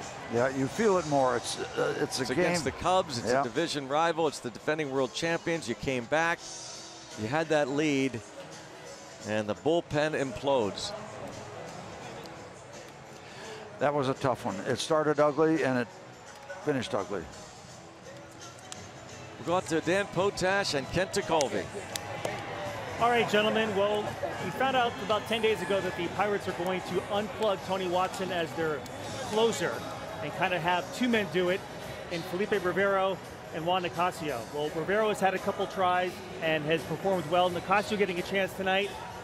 I don't think it'll be the last opportunity, but it did not go as well as they had hoped. Yeah, it didn't go as well as they'd hoped. And, Nicasio has spent most of his career in the middle innings. So, that's what he's most used to. He has pitched the 8th inning on occasion. Typically in the past, that's when Tony Watson would need a day off, when he was setting up Mark Melanson or, situations like that where somebody needed a day off. But today, this was Rivero's inning to be the 9th inning. Decision was made. Rivero was going to pitch the 8th. Nicasio was going to pitch the 9th. Rivero got his job done in the 8th. Nicasio not so well in the 9th. All right, well, just as we promised earlier in the game, it's Miller time, presented by Miller Lite. Josh Bell has flexed his muscle all season long, and you can add another one to that list. From the left side of the plate, he goes to the notch in the 5th inning for his round tripper, and then hits a triple in the 6th off the wall and right that brings it 2 to tie the game. Couple hits, 3 RBIs for number 55, but not enough as the Buccos unable to hold on to the lead in the top of the 9th inning and fall in this one 9-5, dropping game 1 of this 3-game series against to the Chicago Cubs. All right, we are just getting warmed up here at PNC Park. Clint Hurdle's post-game comments and reaction from the Bucs clubhouse coming your way. Extended highlights and analysis from Kent Tekulve. You will also hear from the Pirates' #1 pick, Shane Baz, who has signed on the dotted line with the Pittsburgh Pirates. Out-of-town highlights and much more. It's Pirates post-game presented by Allegheny Health Network, and it's coming up next.